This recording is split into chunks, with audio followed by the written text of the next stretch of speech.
Hello everyone. Before we start, make sure to like and subscribe to the channel. And leave a comment with where you're from and what time you're watching. That way, YouTube will keep showing you stories just like this one. Now, let's begin. I drive trucks for a living. Been doing it for about 15 years now. And nothing really prepares you for what I'm about to share. It was a Tuesday night in October 2018, and I was hauling a full load of consumer electronics from a warehouse in Phoenix heading east toward Albuquerque. The manifest showed mostly tablets, smartphones, gaming consoles, the kind of stuff that gets stolen and flipped quick on the black market. I just passed through Flagstaff around 11 p.m., and the temperature gauge showed 38 degrees outside. My wife, Melissa, had called me earlier that evening to remind me about our daughter's soccer game that weekend, and I remember thinking how I couldn't wait to get home after this run. The CB radio was quiet, just occasional static, and I had an old country playlist going to keep me awake. That stretch of I-40 through Arizona gets pretty desolate after midnight. Nothing but darkness and the occasional coyote crossing. About an hour past Flagstaff, maybe around midnight, I noticed these two cars up ahead acting strange. One was a dark blue sedan, looked like a Nissan Altima with those aftermarket LED strips under the chassis that made it glow purple. The other was a silver SUV, probably a Chevy Tahoe, with heavily tinted windows and no front license plate. They were weaving between lanes, speeding up then slowing down, almost like they were racing or messing around. At first I figured it was just some kids being stupid, maybe drunk, so I eased off the accelerator and gave them plenty of space. The last thing you want when you're hauling 60,000 pounds of cargo is to get tangled up with reckless drivers.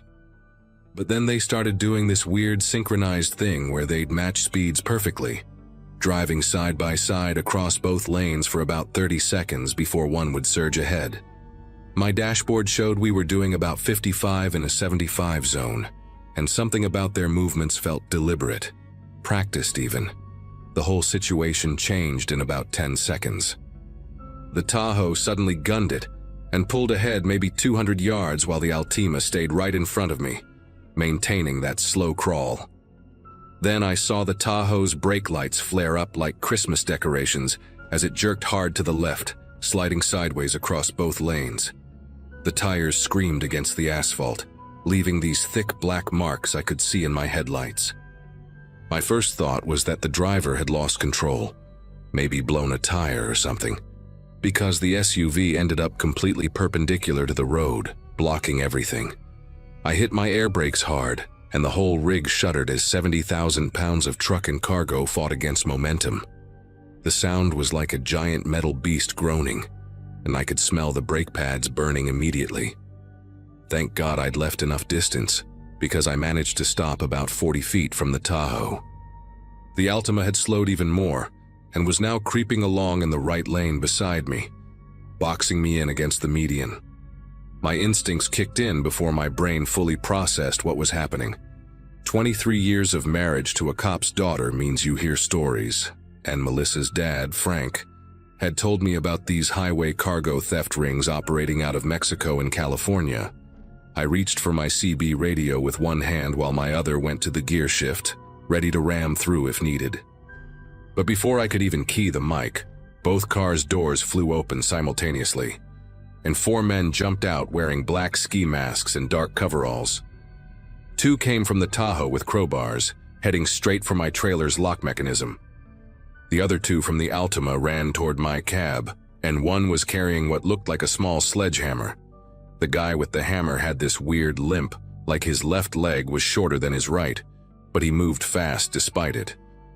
They weren't saying anything, just moving with this eerie efficiency like they'd done this 100 times before. I locked my doors just as the first guy reached my driver's side door. He started pounding on the window with his fist, not the hammer yet, just testing.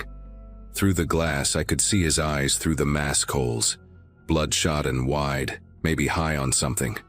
The window was rattling in its frame with each hit, and I knew it wouldn't hold long against that hammer. I grabbed my phone to call 911, but there was no signal out there, just that mocking no service message.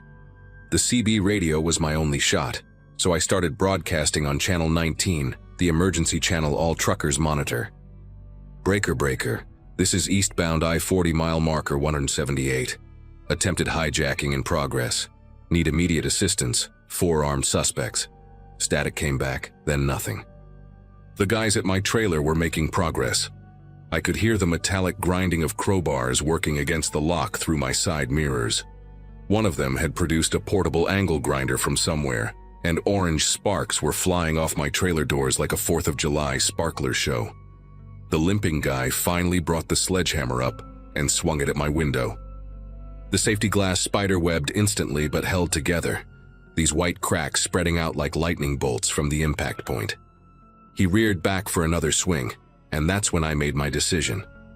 I dropped the truck into gear and hit the accelerator, turning the wheel hard right toward the shoulder.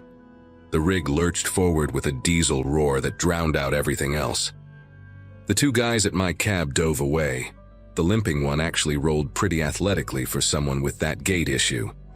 My plan was to get around the Tahoe using the shoulder, even if it meant taking out some guardrail.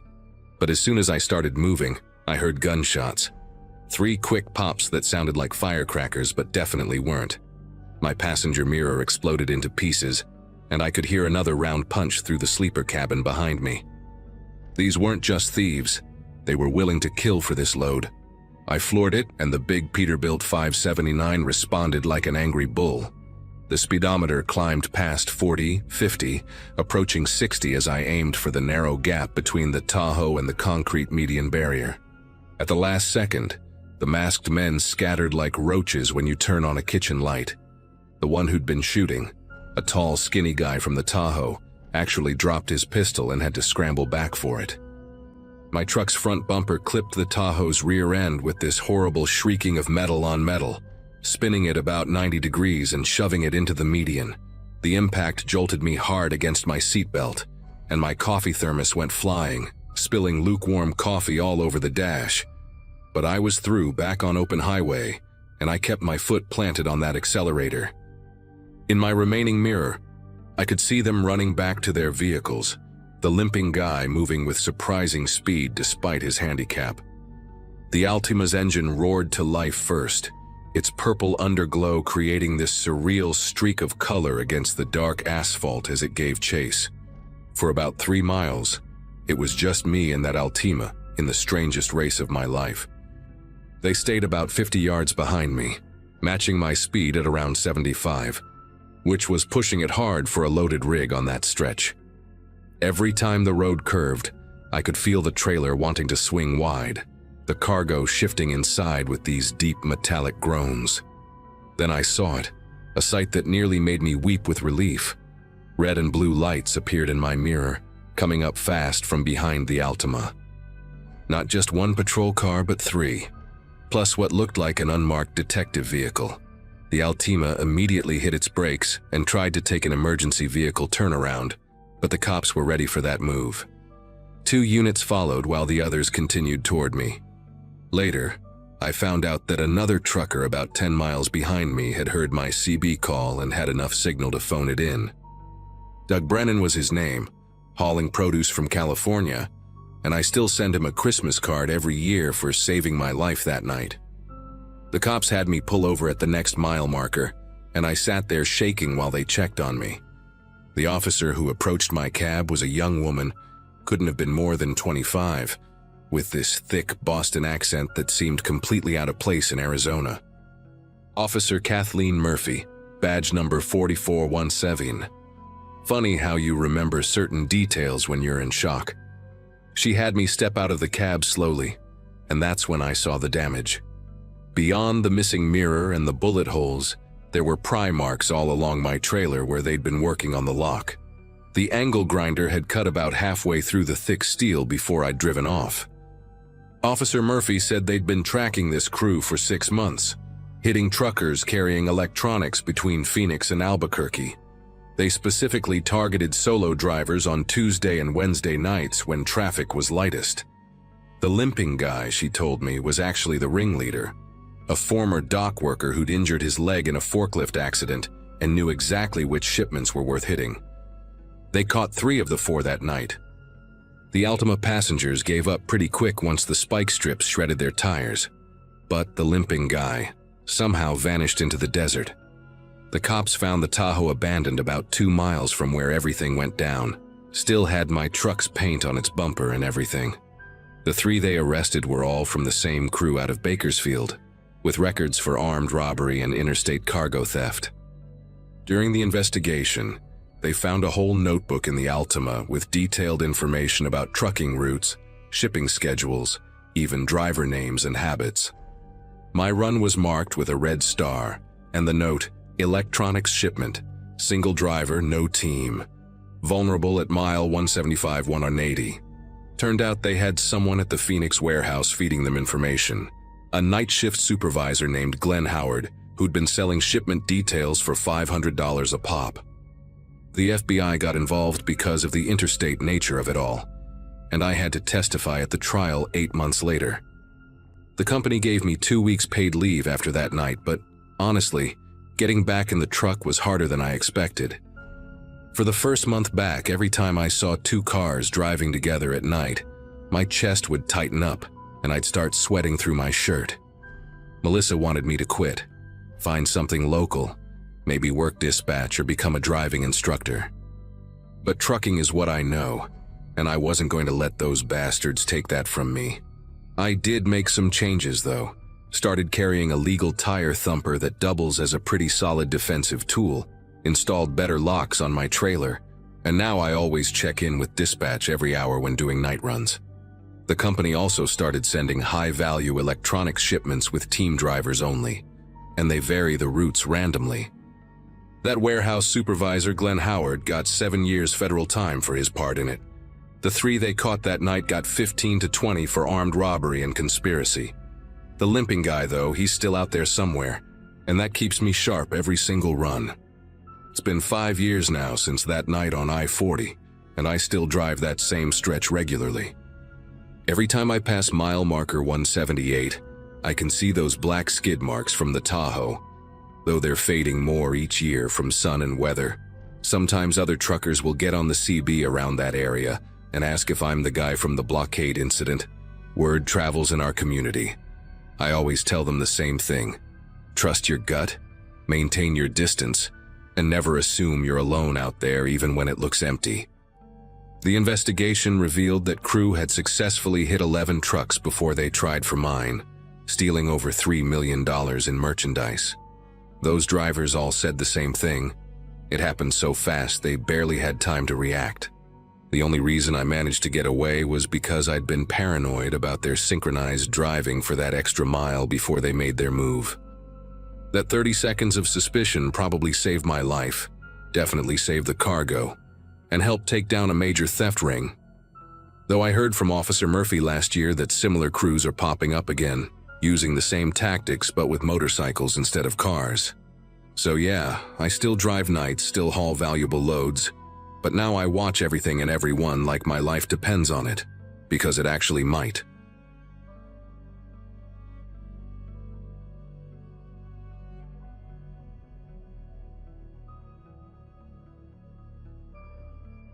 I've been driving 18-wheelers for almost 7 years now, and the isolation never really bothered me until that night in late November 2022.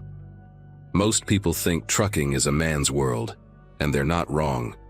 Being a 34-year-old woman hauling freight across the country definitely puts me in the minority.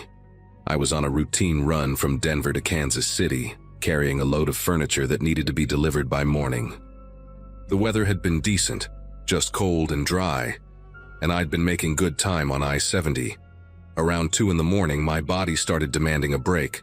I'd already pushed past my usual stopping point because I wanted to stay on schedule, but my eyes were getting heavy and my lower back was screaming from sitting in the same position for hours.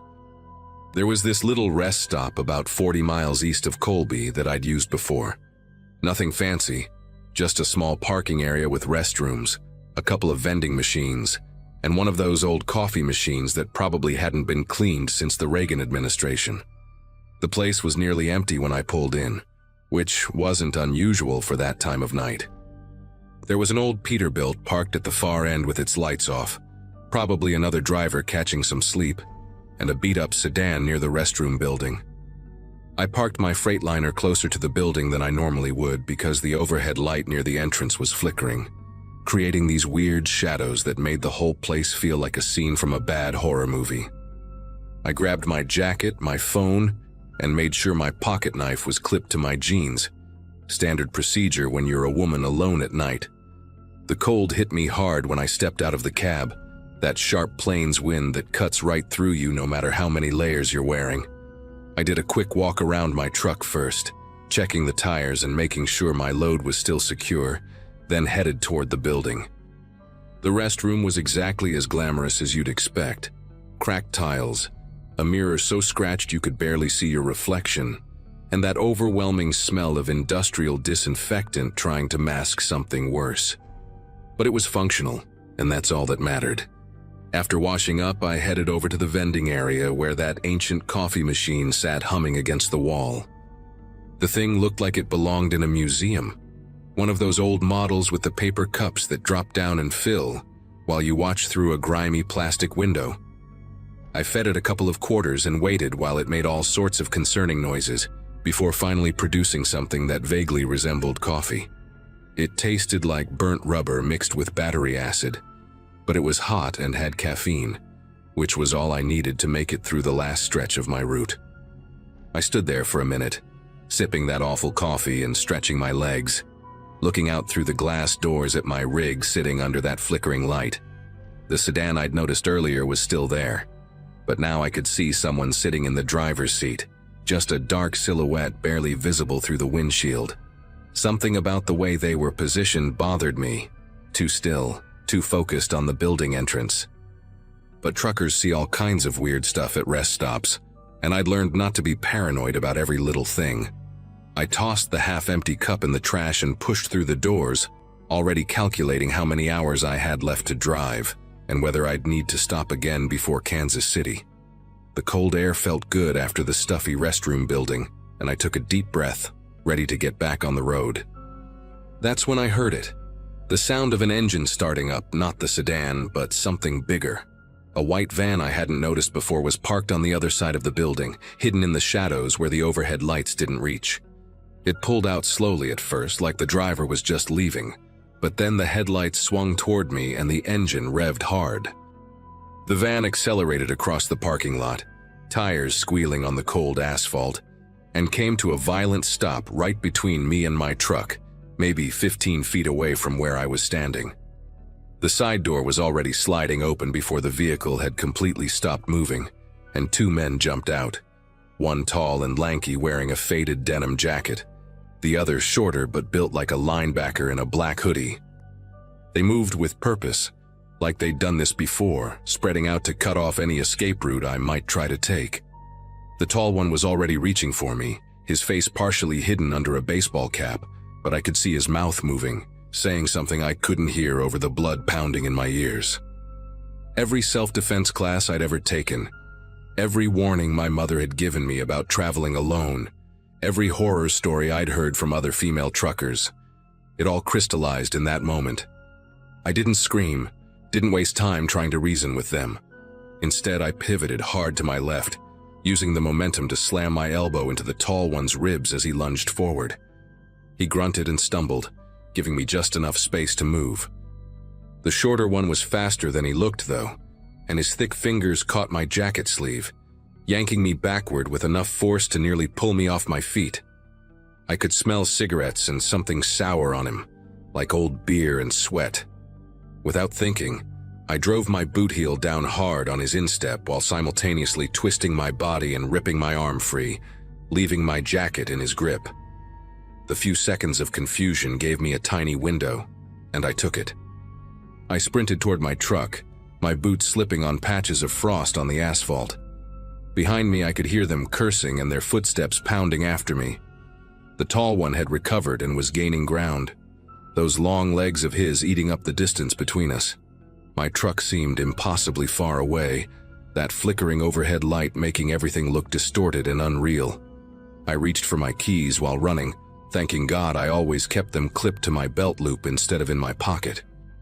The key fob was in my hand, and I was hitting the unlock button repeatedly, hearing that beautiful chirp of my locks disengaging.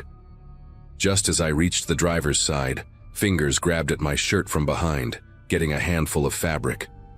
I spun around, using the motion to swing my fist wildly, catching somebody. I think it was the tall one, somewhere in the face. I heard him swear, and felt his grip loosen just enough for me to wrench free and grab the door handle. I hauled myself up into the cab with strength I didn't know I had, my muscles running on pure adrenaline. The shorter one had circled around and was trying to climb up on the passenger side, his meaty fists pounding on the window while the tall one grabbed at my leg as I pulled it inside. I kicked out hard, my boot connecting with something solid, his shoulder or chest maybe, and yanked the door shut so hard the whole cab shook.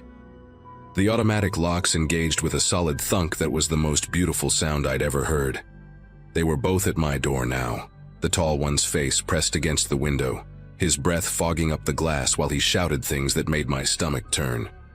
The shorter one was pulling on the door handle over and over, like somehow it might magically open if he just kept trying. Their van was still running behind them, exhaust visible in the cold air, the side door still hanging open like a mouth waiting to swallow someone whole. I fumbled for my phone with trembling fingers, managing to dial 911 while simultaneously starting my truck's engine. The dispatcher's voice was calm and professional, asking me my location, and I had to force myself to speak clearly, even though every instinct was screaming at me to just drive, to get away from these men who were still circling my truck like wolves. The tall one had produced something from his pocket. It looked like a slim gym or some kind of tool, and was working it around my door frame while his partner kept watch. I told the dispatcher what was happening, reading off the mile marker I'd memorized from the rest stop entrance, describing the men and their van while trying to keep my voice steady. She told me units were already on their way, that a state trooper was less than 10 minutes out, but 10 minutes felt like a lifetime when someone was actively trying to break into your truck. I threw the transmission into gear, ready to run them over if I had to, when I noticed something that made everything even worse. The sedan I'd seen earlier, the one with the person watching the building, it had pulled up behind my trailer, blocking me in. The driver was out now, and in the flickering light I could see it was a woman, thin and nervous looking, keeping watch while the two men continued their assault on my cab. This wasn't random. This was coordinated. These people were a team, and I'd walked right into their trap. The dispatcher was still on the line, and I could hear her relaying information to the responding units, her voice a lifeline keeping me grounded while chaos erupted around me. The tall one's tool scraped against metal as he worked it deeper into the door frame, and I knew it was only a matter of time before he figured out the right angle to pop the lock. The truck's engine was running, rumbling beneath me like a caged animal, and I made a decision. I laid on the air horn, holding it down with my full weight, the deafening blast echoing across the empty plains. The sound was so loud it made my ears ring, but I didn't let up. The men stepped back, startled, covering their ears, and that's when I saw my chance. I released the brakes and started rolling forward slowly, even though the sedan was behind me. The woman saw what I was doing and scrambled back toward her car, probably realizing that my 18-wheeler would crush that little sedan like a tin can if I decided to reverse. The shorter man pounded on my hood with both fists, his face twisted in rage, while the tall one ran back toward their van, maybe going for a weapon or maybe deciding this wasn't worth it anymore. I kept the horn going in short, rhythmic blasts, 3 long, 3 short, 3 long, SOS in Morse code, hoping maybe that other trucker in the Peterbilt would hear it and understand. The dispatcher was asking me questions, but I could barely hear her over the horn and my own heartbeat. Then I saw them. Red and blue lights in the distance coming fast down the interstate. The moment those lights became visible, everything changed. The woman was already back in her sedan, tires spinning as she peeled out of the parking lot. The two men ran for their van, the tall one slipping on the icy asphalt and nearly falling before catching himself on the vehicle's side mirror. They didn't even bother closing the sliding door before the van lurched forward, making a hard turn toward the exit. I gave the dispatcher the license plate number as they fled. It was from Nebraska. Probably stolen, but at least it was something. The state trooper's cruiser came screaming into the rest stop less than 30 seconds after they'd gone, followed quickly by another unit. My whole body was shaking so bad I could barely hold my phone, the adrenaline crash hitting me like a wall. The trooper, a middle-aged black woman named Officer Washington, had to talk to me through the window for a full minute before I felt safe enough to unlock the door and step out. She was patient and professional, checking me over for injuries while her partner secured the scene and called for additional units to search for the van. My shirt was torn where the tall one had grabbed me, and I had scratches on my arms I didn't even remember getting. Officer Washington had me sit in her cruiser, where it was warm while I gave my statement, going through every detail I could remember. The denim jacket, the black hoodie, the woman's nervous movements, that Nebraska plate. She took photos of the scratches on my truck's doorframe where they'd tried to break in, and bagged my torn jacket that the shorter one had pulled off me during the struggle. What she told me next made me realize just how lucky I'd been. They'd been tracking this group for weeks, at least 4 attempted abductions along I-70 and I-80, all targeting women traveling alone at remote rest stops during late-night hours. 2 women were still missing. The method was always the same. The woman would arrive first in the sedan, acting as a spotter, identifying potential victims and making sure there weren't too many witnesses around. Once she gave the signal, the van would move in for the grab. They'd gotten sloppy with me though, maybe because I was in a truck and they thought I'd be an easy mark once I was out in the open, or maybe because they were getting desperate. Officer Washington said my fight, and the noise I made probably saved my life. Most victims had been grabbed before they could react, pulled into that van and gone before anyone knew what had happened. She kept me there for another 2 hours, going through mugshots on her laptop, coordinating with other departments, making sure I was okay to drive. By the time she finally cleared me to leave, the sun was starting to come up, painting the Kansas plains in shades of orange and pink.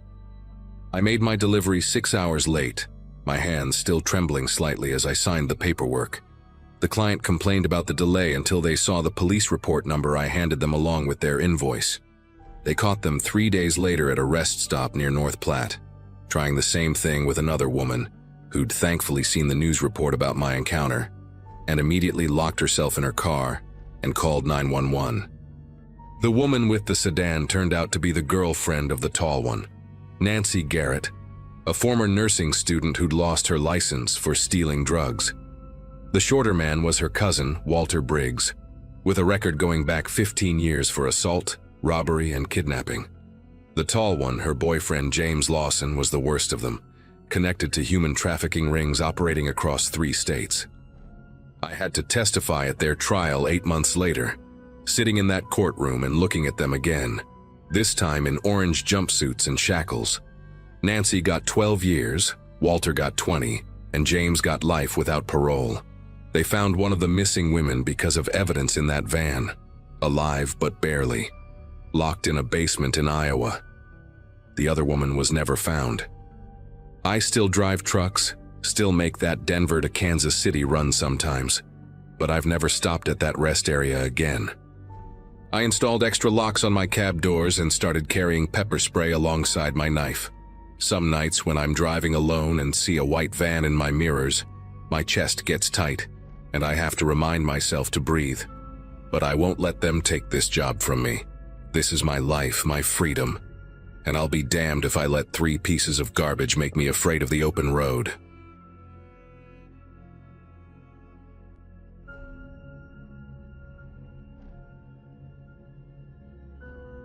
"15 years behind the wheel of big rigs teaches you a lot about reading people and situations, especially when you're alone on dark highways. That September night in 2017, my old Kenworth was loaded with electronics heading for Newark, grinding along Route 80 through Pennsylvania. The divorce papers were fresh in my glove compartment, signed just that week, and honestly, the endless stretch of asphalt was the only therapy I needed.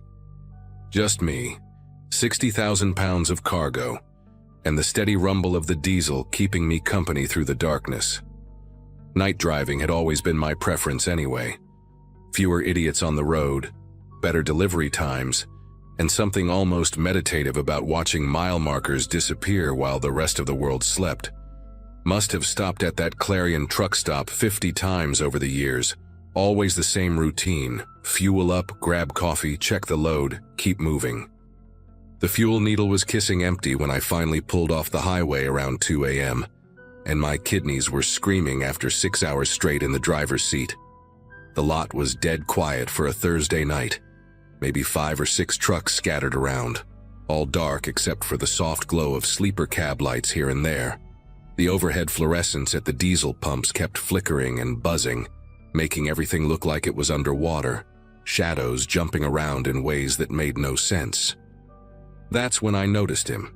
This figure standing about 20 feet from the pumps, just barely inside the edge of the light, holding what looked like a piece of cardboard. He wasn't pacing or waving at trucks like hitchhikers usually do. Wasn't even moving at all, really. Just standing there like a statue, wearing this thick canvas work jacket that must have been suffocating in the humid September air. His sign just said, "East" in black marker. Nothing else, no destination, no plea for help, just that one word. My first instinct was to ignore him completely, just fuel up and get back on the road. But something about how still he was standing there got under my skin in a weird way. While the diesel pump clicked away, filling my tanks, I kept glancing at him through my side mirror. The guy never shifted his weight, never looked at other trucks pulling in, just kept staring straight ahead at nothing in particular. His face was hard to make out in the bad lighting, but I could tell he was maybe mid-40s, clean-shaven, with this peculiar scar that ran from his left eyebrow down to his cheekbone, pale and thick like a worm. When the pump finally clicked off, I was putting the nozzle back when he started walking toward me. Not rushed, but purposeful, like he'd been waiting specifically for me to finish. His boots made no sound on the concrete, which seemed impossible given how heavy they looked. "Need a ride east," he said when he got close enough, and his voice had this flat quality to it, like someone reading lines they'd memorized but didn't understand. Up close, I could see his eyes were this washed-out gray color, barely any pupil visible, and he had this habit of not blinking that made maintaining eye contact uncomfortable as hell. The jacket he wore had old stains on it, dark patches that could have been oil or something else, and it smelled like copper pennies mixed with diesel exhaust. I told him I was only going as far as Brookville, maybe 40 miles up the road, figuring that would discourage him since most hitchhikers want longer hauls. But he just nodded once, said, "That works," and started walking toward the passenger side of my cab without waiting for me to actually agree to anything. Something in my gut twisted up tight, every instinct telling me to just drive away, leave him standing there. But I'd given rides before, plenty of times, and what kind of person would I be leaving someone stranded at 2 a.m.? He climbed up into the cab with surprising agility for someone wearing such heavy boots, settling into the passenger seat like he belonged there. The interior light stayed on for those few seconds while the door was open, and I got a better look at his hands. They were completely hairless, even on the knuckles, with fingernails filed down to nothing and skin that looked almost waxy under the dome light. He didn't have any bag or belongings with him, which struck me as odd for someone hitchhiking long distance. As I pulled out of the truck stop and merged back onto the highway, he sat there perfectly straight, not leaning back against the seat, hands placed flat on his thighs like he was posing for a photograph. The CB radio crackled with static, and I noticed the temperature gauge starting to act funny, dropping and rising even though the engine temp was steady. About 5 miles down the road, he finally spoke again, asking what I was hauling, and when I told him electronics, he made this sound that wasn't quite a laugh, more like someone clearing their throat. "Electronics," he repeated, tasting the word like it was foreign to him. "Expensive cargo, probably insured for what, 100,000? Maybe more?"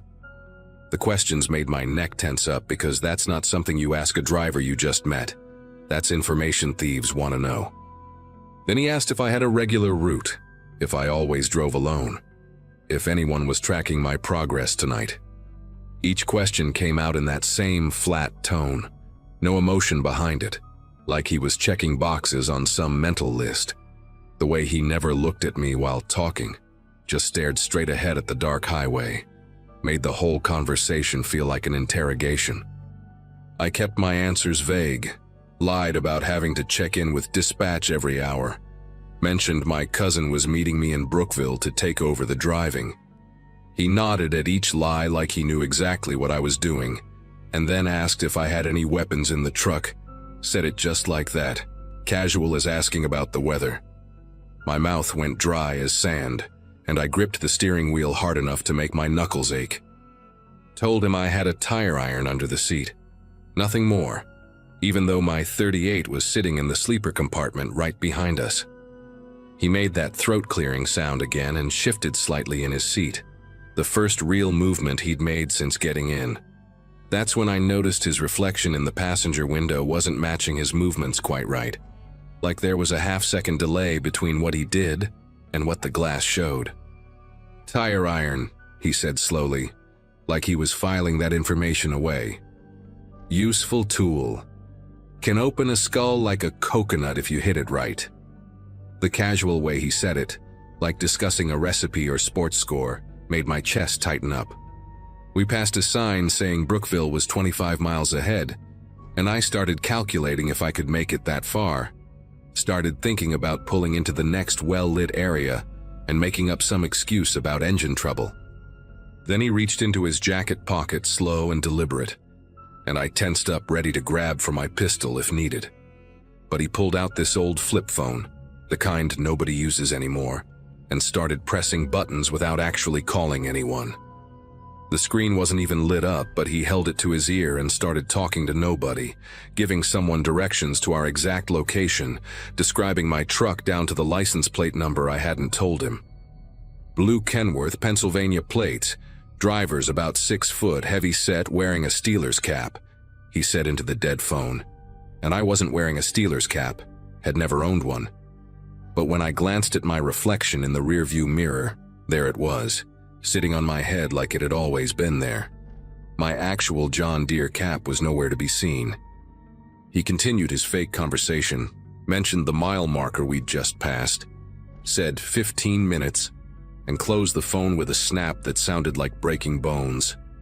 The next 10 miles felt like 100, every shadow on the side of the road looking like another person waiting. Every set of headlights in my mirrors seeming to follow too close for too long. He'd gone back to sitting statue still, but now he was humming something tuneless under his breath. Just 3 notes repeated over and over, and the sound was drilling into my brain like a dentist's tool. I kept checking the clock on the dashboard, watching those 15 minutes count down, wondering what would happen when they hit 0.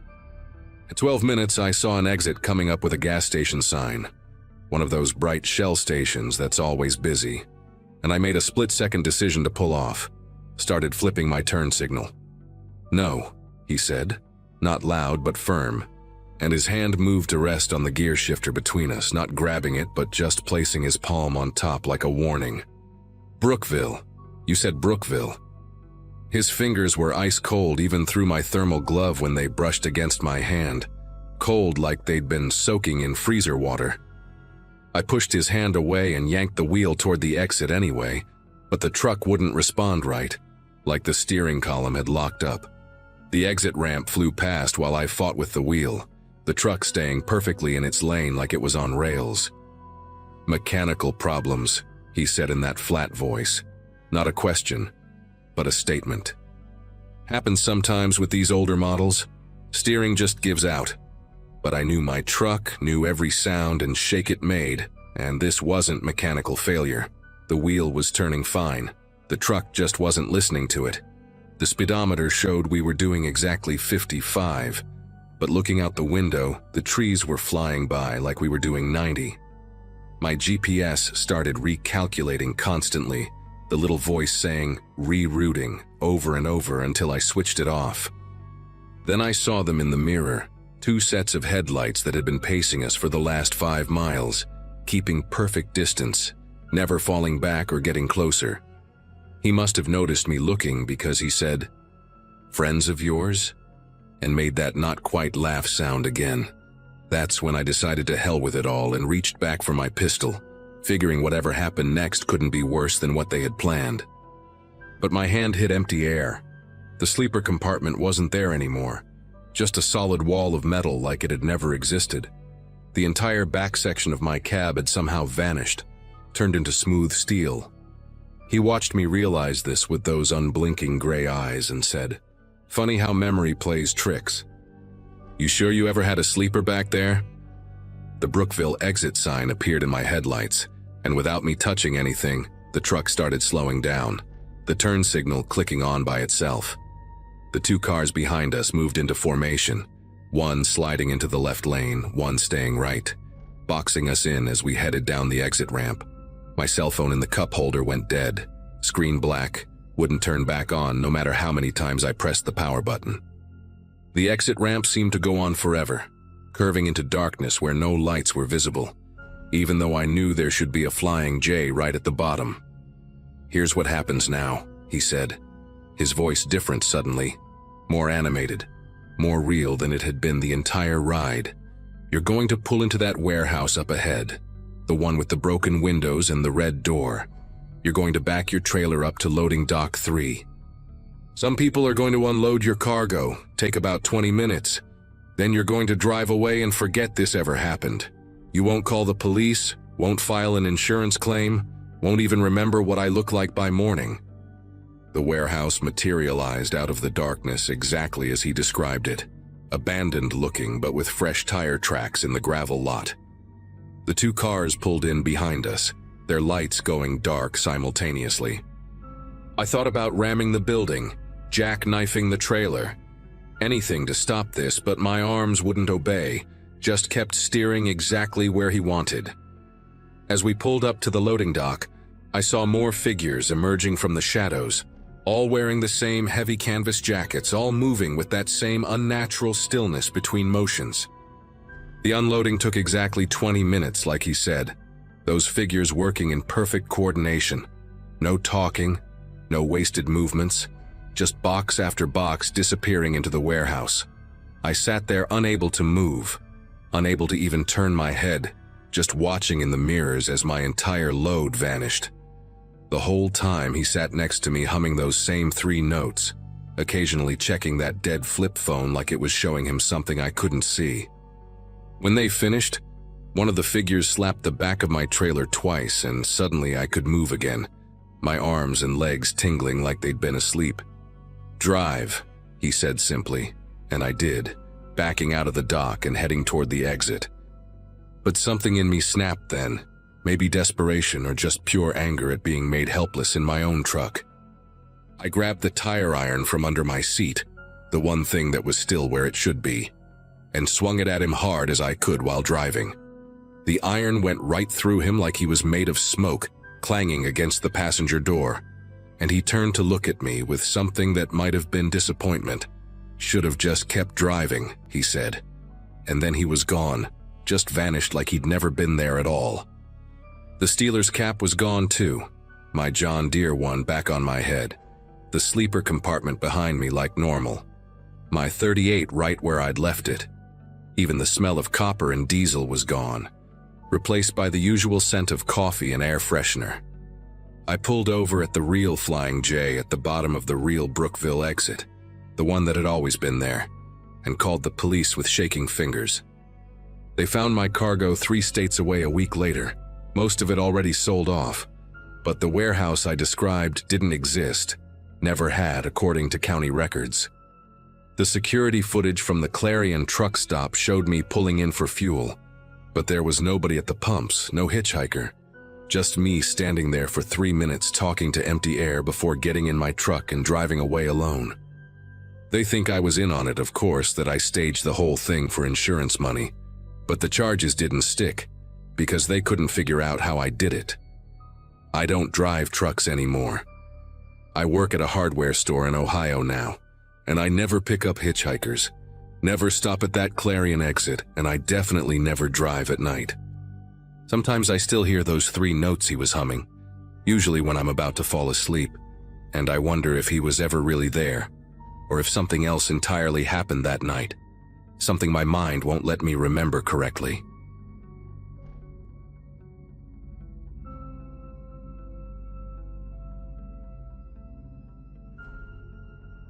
The night everything went sideways, I was hauling 40,000 pounds of packaged foods from Nevada down to Houston in my beat-up Kenworth. 8 years of driving trucks had taught me plenty about reading dangerous situations. And at 34, I was one of maybe a dozen female long-haul drivers who regularly worked that brutal desert corridor. It was August 2015, and the heat was absolutely punishing even after dark, making the asphalt shimmer like water under my headlights. My rig was this faded blue beast that I'd bought at auction and rebuilt myself.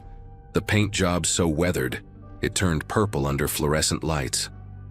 I'd been wrestling the wheel for 14 hours straight, my shoulders screaming and my eyes burning from the glare of oncoming traffic, when I finally decided to stop at this enormous truck stop just outside Amarillo.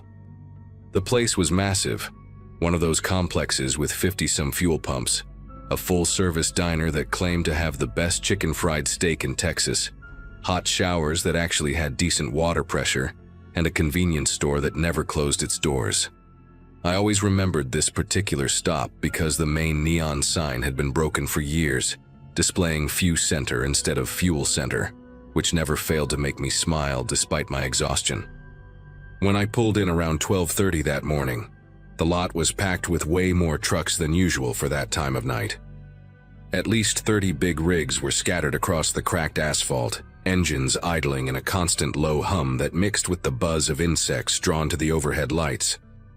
I maneuvered into a spot on the eastern edge of the lot, strategic enough to keep the building in sight, but far enough from other trucks to give me room to pull out fast if necessary.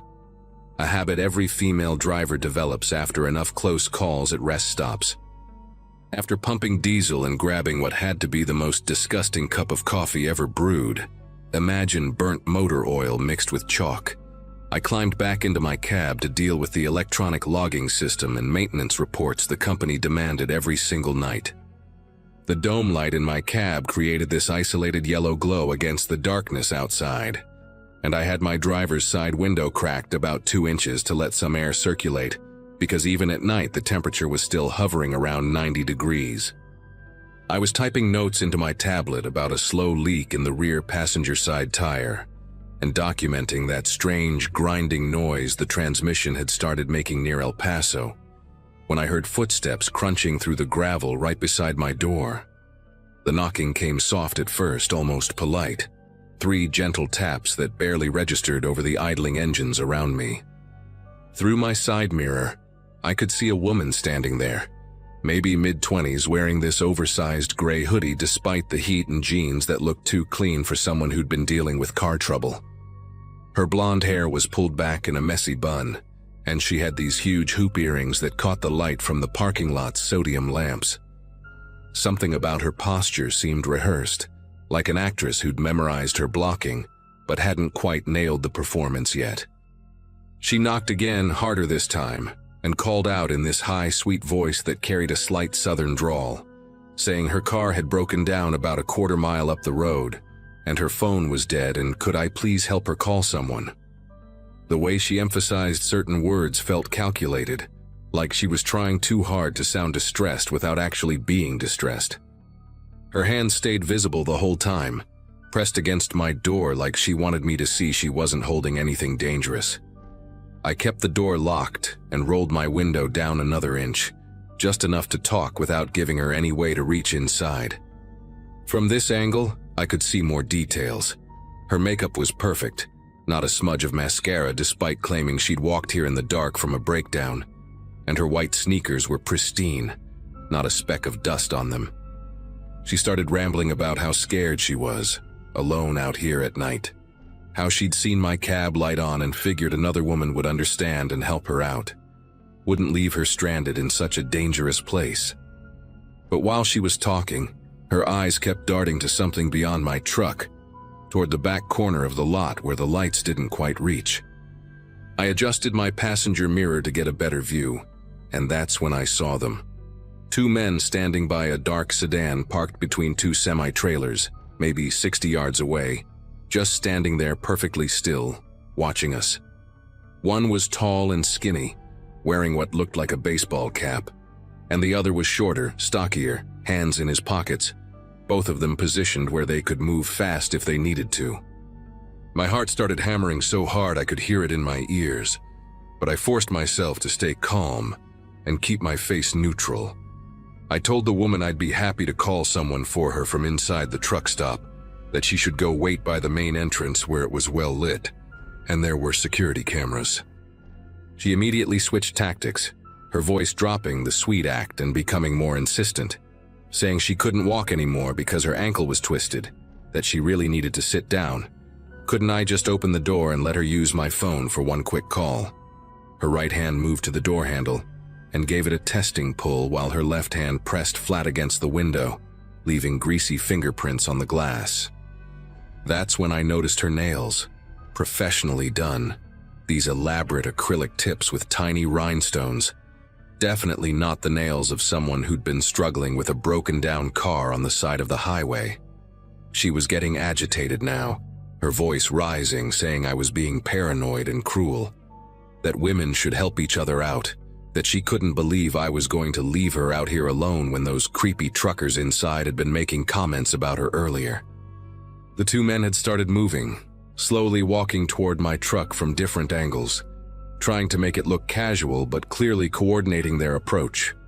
The taller one was coming up along the passenger side while the shorter one circled wide to come up behind the trailer, probably thinking I couldn't see him in my mirrors. I reached over and grabbed my phone, making sure the woman could see me dialing, and loudly said I was calling 911 to report a stranded motorist who needed assistance. The change in her expression was instant. The fake desperation vanished and was replaced by this cold fury that made her look like a completely different person. She stepped back from the door and whistled, one sharp note that cut through the night air, and both men stopped in their tracks. Without another word, she turned and walked quickly toward the dark sedan, her supposed twisted ankle mysteriously healed. The men followed her, and within 30 seconds they were peeling out of the lot, tires squealing as they hit the access road. I sat there for probably 5 minutes, just shaking and trying to process what had almost happened. My shirt was soaked through with sweat that had nothing to do with the August heat, and I realized I'd been gripping my phone so tight that my knuckles were white and my fingers were cramping. Part of me wanted to just start driving, get the hell out of there and put miles between me and that place, but I knew I needed to report this before they tried it on someone else. I climbed down from my cab on wobbly legs and walked into the truck stop, heading straight for the counter where a kid who couldn't have been older than 20 was working the night shift. His name tag said Bradley, and he had this terrible attempt at a mustache and acne scars across both cheeks. When I told him what happened, his eyes went wide and he immediately called his manager over. This older woman named Dottie who'd probably been working truck stops since before I was born. She had silver hair and a tight bun and arms like a linebacker, and she listened to my story while pulling up security footage on a monitor behind the counter. Dottie's face went pale when she saw the footage, and she immediately called the state police while making a copy of the video files. Turns out this wasn't the first attempt.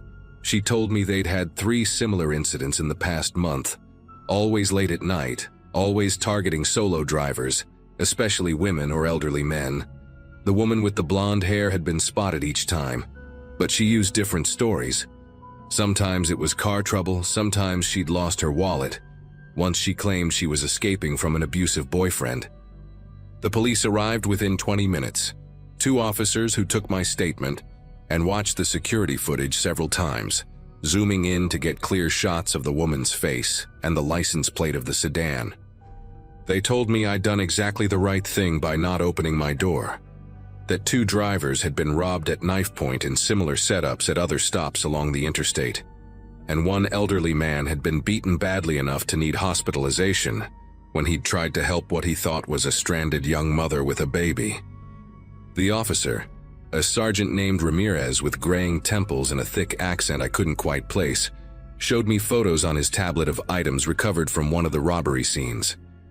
There was a knife with a serrated edge about 6 inches long, zip ties that had been cut off a victim's wrists, and a roll of duct tape that made my stomach turn when I thought about what they might have planned to do with it.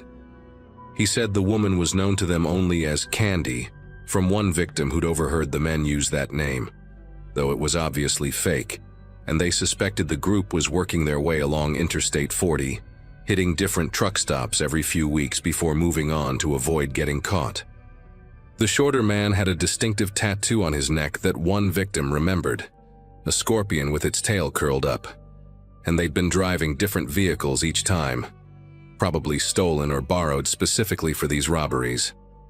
Ramirez gave me his card and said a detective would follow up with me in a few days, that I might need to identify them in a lineup if they were caught, and he strongly suggested I consider carrying pepper spray or some other legal form of protection.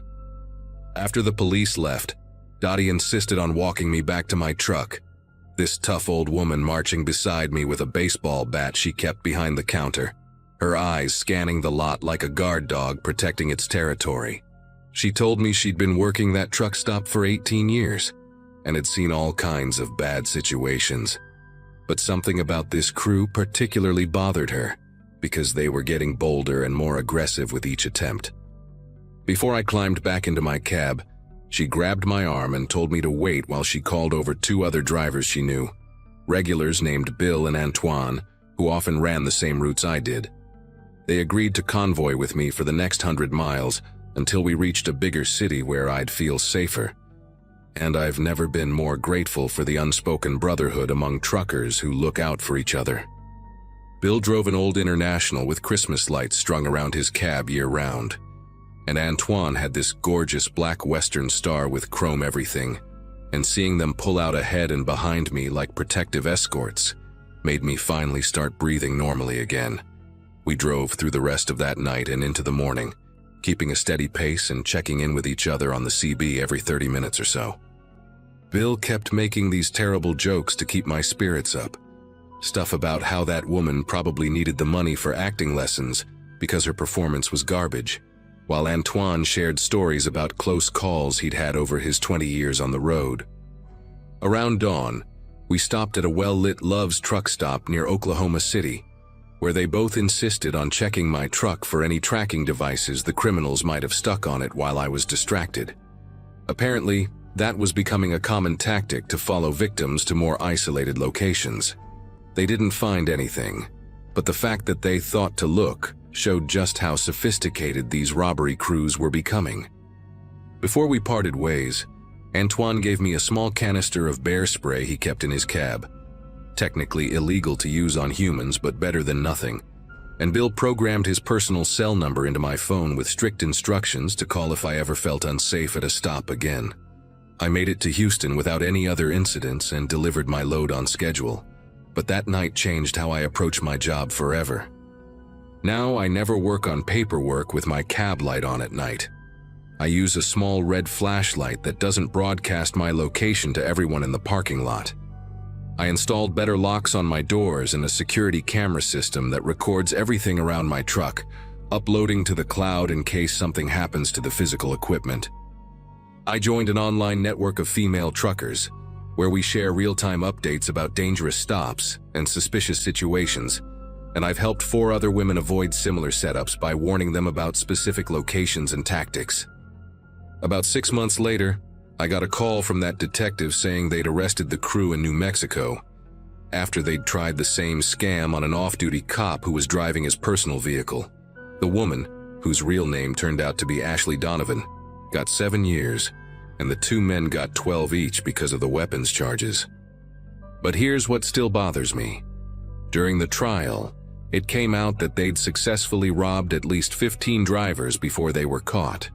And Ashley testified that they specifically targeted women drivers because, in her words, they're more likely to want to help another woman in distress.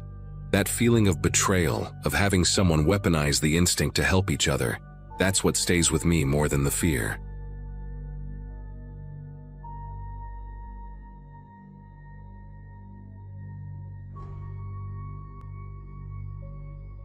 "6 years behind the wheel of a big rig teaches you a lot about solitude.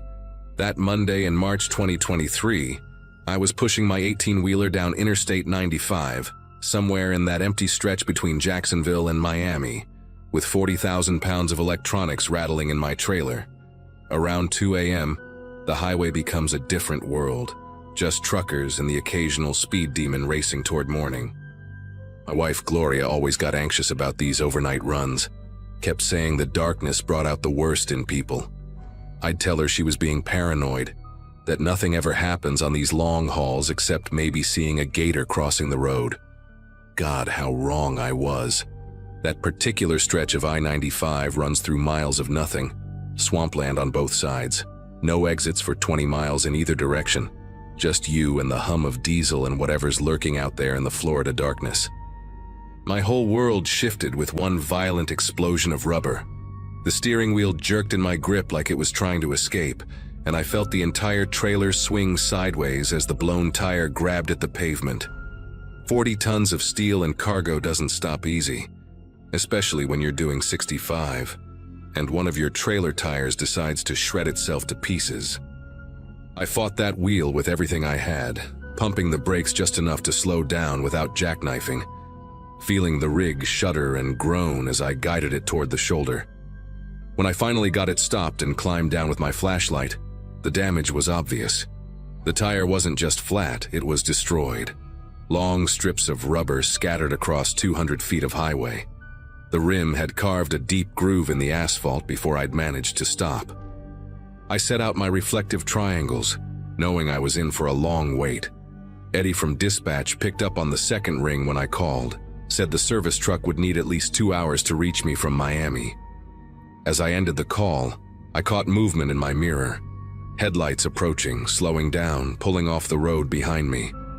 The car was a beat-up sedan, maybe a early 2000s Camry, painted that faded silver color that could have been any car anywhere. But something about how it parked bothered me.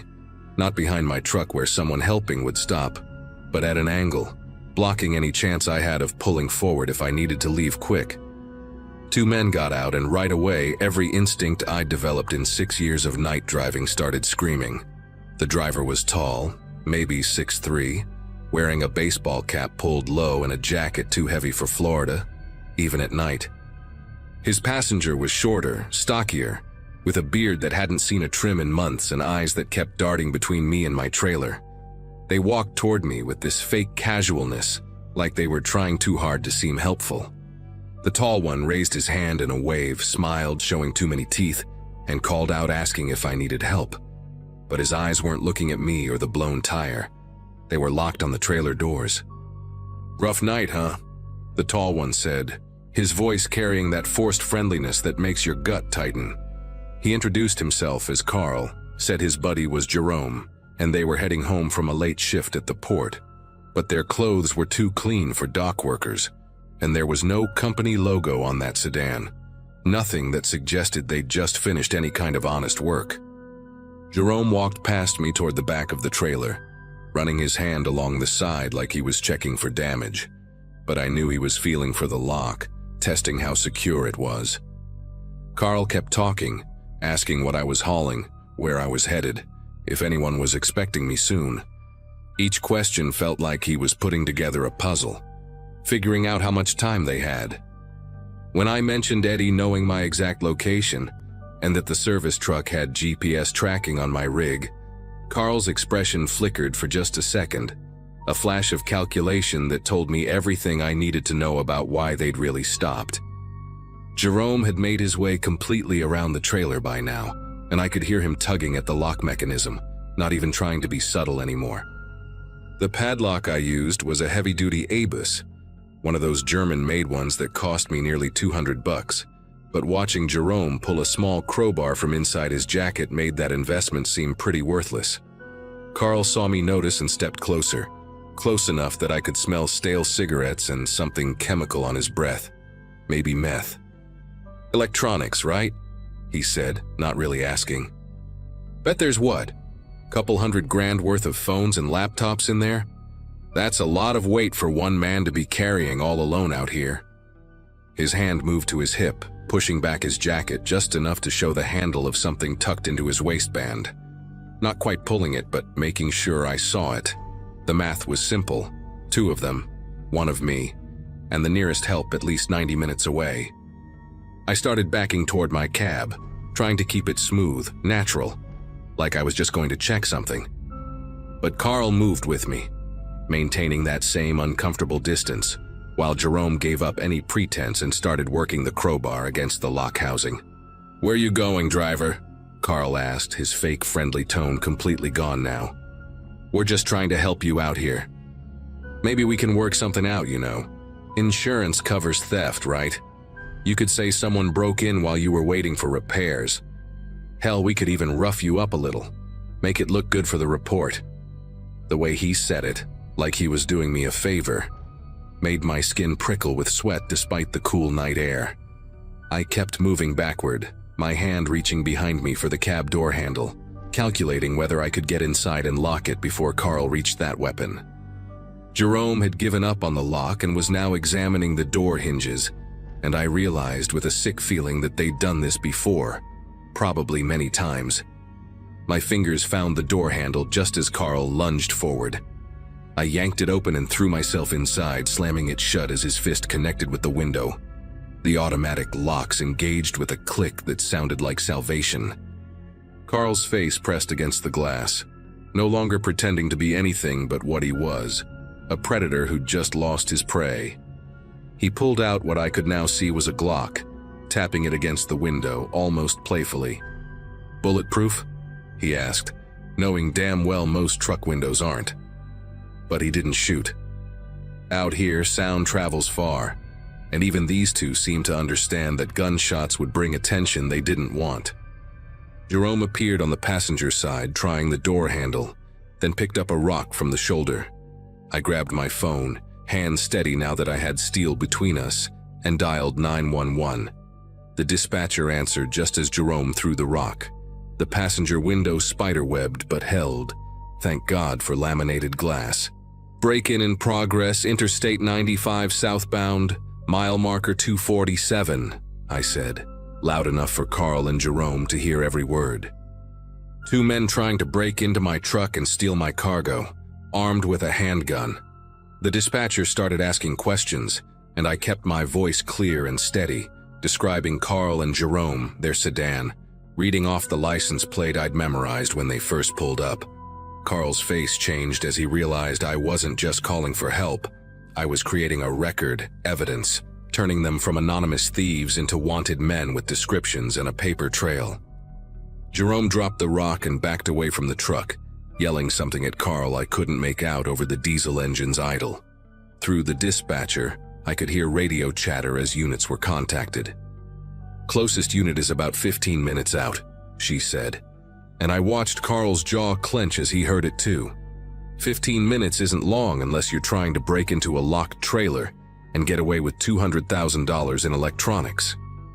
Carl made one last attempt, walking around to the driver's side again, the gun now tucked away. He knocked on the window almost politely, gesturing for me to roll it down.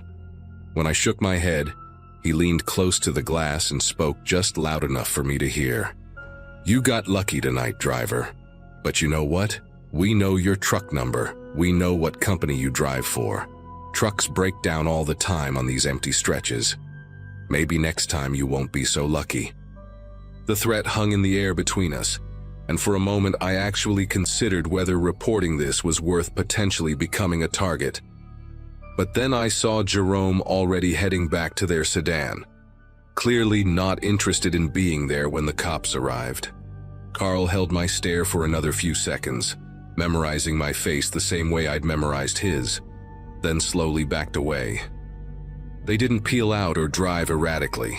They just pulled back onto the highway and disappeared into the darkness, probably taking the next exit to disappear into the maze of back roads. I stayed on with the dispatcher until I saw the blue and red lights approaching from the north. 2 state troopers pulled up, both of them taking the situation seriously once they saw the damaged window and the marks on my trailer lock. Officer Daniels, a woman who looked like she'd seen every scam and scheme this highway had to offer, took my statement while her partner photographed everything. She told me I'd done everything right, stayed in the cab, called immediately, got good descriptions. "That license plate you gave us," she said, checking her tablet. Stolen from a parking lot in Orlando 3 days ago. These guys are professionals. She gave me her card, said a detective would follow up. But we both knew the chances of catching Carl and Jerome were slim. They'd probably already ditched the car and the plates. What stuck with me, though, was when she mentioned they'd had 4 similar incidents in the last month, all targeting trucks with electronic cargo, all along this same stretch of I-95. The service truck finally arrived about 20 minutes after the cops left, and I watched the mechanic change my tire while replaying everything in my head. He made small talk about how dangerous this stretch of road had gotten, mentioned he'd been called out to 3 suspicious breakdowns just that week. That detail made me wonder, were Carl and Jerome somehow causing the flats? It wouldn't be hard to scatter some debris on the road, wait for a truck to hit it, then follow at a distance until the driver pulled over. The mechanic, a guy named Luis who'd been doing this for 20 years, said he'd started carrying pepper spray after one call-out turned sketchy. By the time I got rolling again, it was nearly 5 a.m., and the sky was starting to lighten in the east. I made my delivery in Miami, but I couldn't stop checking my mirrors, looking for that silver sedan or any car that seemed to be following too close. The warehouse workers unloaded those electronics like any other day, completely unaware that their phones and laptops had almost ended up on the black market. I still drive that route, but everything's different now. Got myself a concealed carry permit the week after the incident, and I keep a loaded .38 in the cab, legal and registered. The company installed better locks on all their trailers, the kind that would take a lot more than a crowbar to break. But the biggest change is internal.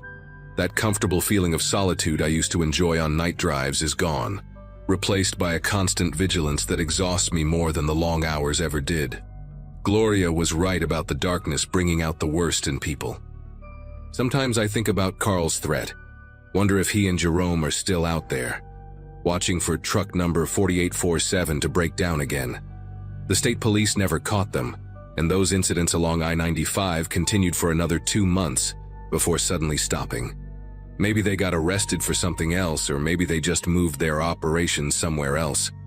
All I know is that every time I hear that telltale thump of a tire problem, my hand instinctively moves toward that .38, and I'm already scanning for the nearest exit, the closest place with lights and people, because I learned that night that on these empty highways, you're never really alone. And that's exactly the problem.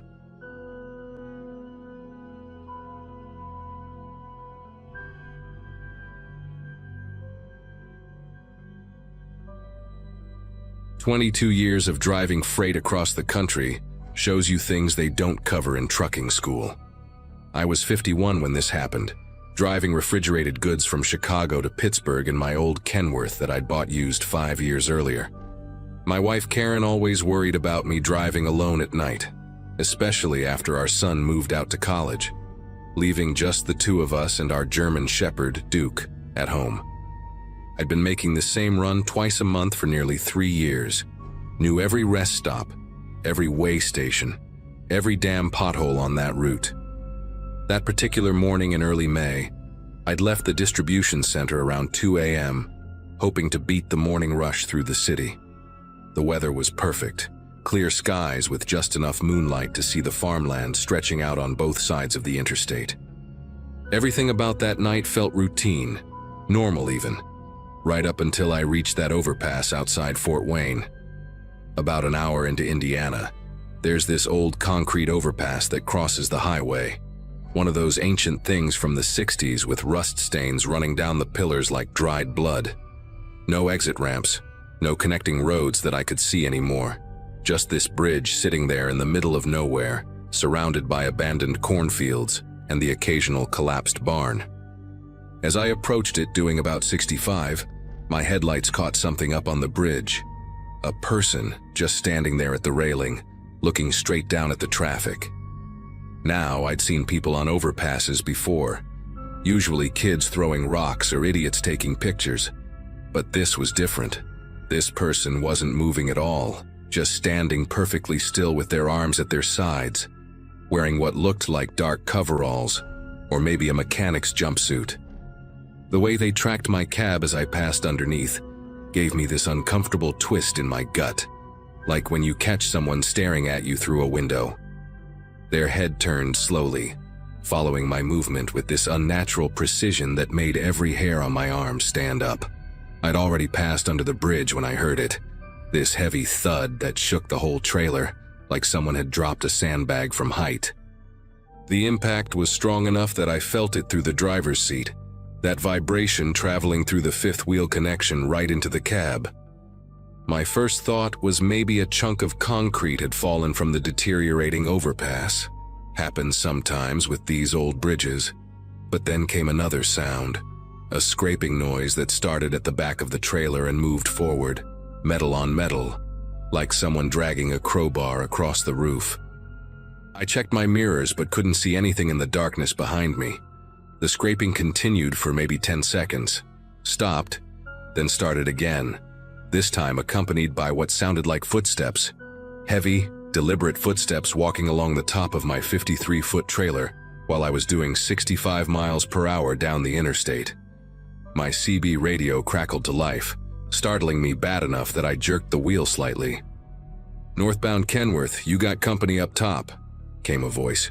Probably another trucker heading south who'd seen something in his headlights as we passed. Before I could grab the mic to respond, the walking sounds stopped, replaced by a rhythmic banging near the front of the trailer, right behind my cab. 3 measured hits, pause, 3 more hits, like someone knocking to get my attention. I white-knuckled the steering wheel, trying to focus on the road while my mind raced through possibilities. Maybe some crazy person had actually jumped from that overpass, but surviving that fall onto a moving truck seemed impossible. The nearest rest area was 12 miles ahead according to the green highway sign that flashed past, and I made the decision right there to pull over as soon as possible, even though every instinct told me to keep driving, to not stop until I reached somewhere populated and well lit. Those 12 miles felt like 12 hours. The noises on the roof had stopped completely after the knocking, which somehow made everything worse. The silence meant I didn't know where this person was anymore, if they were still up there, waiting, or if they'd somehow gotten off. I kept checking my mirrors obsessively, looking for any movement, any shadow that didn't belong. Other vehicles passed me going faster, their headlights briefly illuminating my trailer, but nobody else called out on the CB. I thought about calling 911, but what would I say? Someone might be on my truck. By the time cops arrived, whoever it was would be long gone. The rest area finally appeared in my headlights, one of those big modern stops with multiple parking areas for trucks and cars, bright LED lights everywhere, and a welcome center that stayed open 24 hours. I pulled into the truck parking section, choosing a spot right under one of the brightest light poles, surrounded by other rigs with drivers probably sleeping in their cabs. Before getting out, I grabbed the tire iron I kept behind my seat and my heavy-duty flashlight, the kind that doubles as a club if needed. I sat there for a full minute, engine idling, just listening and watching. Nothing moved outside except the occasional flutter of trash in the wind. Finally, I opened my door and stepped down, keeping my back against the cab while I scanned the area. The parking lot was mostly quiet, just the hum of diesel engines and refrigeration units from other trucks. I walked around to the passenger side first, shining my light up at the trailer roof from different angles, looking for anyone who might still be hiding up there. Nothing. Then I noticed the ladder at the back of my trailer. The metal rungs were slightly bent, like someone heavy had climbed them recently. I always did my pre-trip inspections thoroughly, and those rungs had been perfectly straight when I'd left Chicago. My mouth went dry as I realized whoever had been on that overpass had definitely made it onto my truck. I climbed up those bent rungs carefully, my flashlight clenched between my teeth while I gripped the tire iron in one hand. When my head cleared the edge of the trailer roof, I swept the light across the surface. The entire top was covered in long, deep scratches in the aluminum, like claw marks but made with something metal. They formed a path from the back all the way to the front, exactly where I'd heard the footsteps. Near the front edge, right above where my cab would be, there were handprints in what looked like motor oil or grease, perfectly visible against the silver metal. But what really made my stomach turn were the dents. 5 or 6 deep impressions where someone had been striking the roof with something heavy. In the center of one dent, wedged into the damaged metal, was a railroad spike. Not hammered in, just pushed hard enough to stick there like a calling card. I pulled it free and noticed something wrapped around it, a piece of paper, grimy and torn, with an address written in pencil, a truck stop about 40 miles ahead on my route. The smart thing would have been to call the police right then, show them the damage, file a report, but part of me needed to know who this person was, what they wanted. I climbed back down and walked through the rest area, showing the paper to other drivers, asking if they'd heard about anything strange at that address. One older driver, a guy with a gray beard down to his chest, went pale when he saw it. He told me that truck stop had been closed for 2 years after a driver was killed there, beaten to death with a piece of rebar during a robbery. The killer was never caught, but truckers had been reporting weird encounters on this stretch of highway ever since. Someone jumping onto trucks from overpasses trying to get drivers to stop. The theory was the killer was still working the route, looking for victims, using the abandoned truck stop as some kind of base. The driver advised me to forget the address, report the incident, and take a different route next time. But he also said something that chilled me. Check your trailer doors. Sometimes they try to get inside while you're driving. I practically ran to the back of my trailer, flashlight bouncing wildly as I moved. The seal was broken, the numbered metal seal that the warehouse had put on in Chicago, the one I'd verified and logged in my paperwork, was cut clean through and hanging by a thread. My refrigerated load of medical supplies, worth about $200,000, was now compromised. But that wasn't what made me step back. The door handle had bloody fingerprints on it, fresh enough that they were still tacky to the touch. I yanked the door open, ready to swing the tire iron at anyone inside. The cold air rushed out, fog billowing into the night, and my flashlight beam cut through it to reveal the cargo. Shifted. Several pallets had been pushed aside, creating a narrow path to the back wall. On the floor, made from what looked like old moving blankets and a torn tarp, was a makeshift bed, empty food cans, water bottles, and worst of all, a bucket in the corner that had clearly been used as a toilet. Someone had been living in my trailer, possibly for hours, maybe since before I'd even left Chicago. Next to the makeshift bed was a backpack, military surplus style, covered in dirt, and what looked like dried blood. Against every instinct, I opened it. Inside were driver's licenses, at least a dozen of them, all from different states, all truck drivers based on the CDL markings. I recognized one face from a missing person poster I'd seen at a truck stop in Indiana 2 weeks ago. There were also car keys, wedding rings, watches, and wallets, trophies. At the bottom of the bag was a journal, pages filled with cramped handwriting describing trucks, routes, times, and driver descriptions. My truck number was there, my route, even details about my usual schedule. The last entry, dated that morning, simply read, 51, alone, predictable tonight. I heard gravel crunch behind me, footsteps approaching slowly, deliberately. When I spun around, a man stood about 10 feet away, thin but muscular, wearing those same dark coveralls I'd seen on the overpass. His face was gaunt, hollow cheeks and deep-set eyes that reflected my flashlight like an animal's. In his hand was a piece of rebar, rusty and bent, with something dark staining one end. We stood there for what felt like forever but was probably only a few seconds, neither of us moving, both calculating. Then he smiled, showing teeth that were broken and gray, and took a step forward. That's when my 22 years of trucking experience kicked in. I didn't try to fight him with the tire iron. Instead, I reached up and yanked the strap release for the load lock bar above the door, a heavy aluminum pole that keeps cargo from shifting. It crashed down between us with a metallic clang that echoed through the parking lot.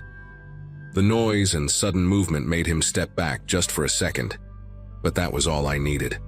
I slammed both trailer doors shut, trapping him inside, and immediately shoved the tire iron through the door handles, locking them from the outside.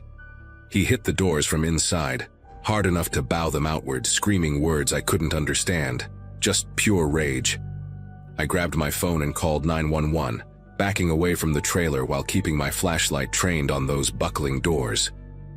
Other truckers had heard the commotion and started coming over, surrounding the trailer, making sure he couldn't escape if he somehow broke through. The police arrived within 8 minutes, 4 patrol cars and a K-9 unit. They surrounded my trailer with weapons drawn while I explained everything, showed them the journal, the IDs, the evidence. When they finally opened those doors, he came out swinging that rebar, but the officers were ready. It took 3 of them to get him on the ground and cuffed. His name was Leonard Voss, wanted in 4 states for murder, robbery, and assault. He'd been living like this for 3 years, jumping from overpasses onto trucks, either robbing drivers at rest stops or living in their trailers until the perfect moment to strike. The police found the remains of 2 missing drivers at that abandoned truck stop address he'd written down, buried in shallow graves behind the building. I had to spend the rest of the night giving statements, watching them process my trailer as a crime scene. The company sent another driver to finish my route while I drove my empty cab home. I couldn't stop thinking about all those IDs in his bag, all those drivers who hadn't been as lucky. Karen made me take a month off after that, and when I went back to work, I switched to day runs only, local routes where I could be home every night. I still drive, but I never pass under an overpass without checking my mirrors, and I always double-check my trailer seals. Even at stops I know are safe. That piece of rebar they took as evidence still shows up in my dreams sometimes, along with those hollow eyes reflecting my flashlight beam in the darkness.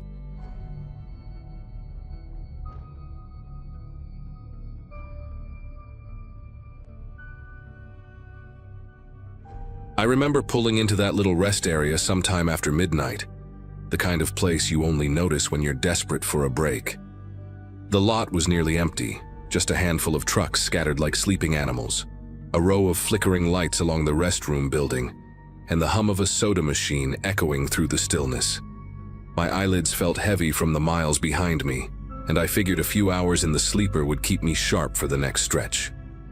After parking, I locked the doors, pulled the curtains, and stretched out, telling myself I'd be out cold in minutes.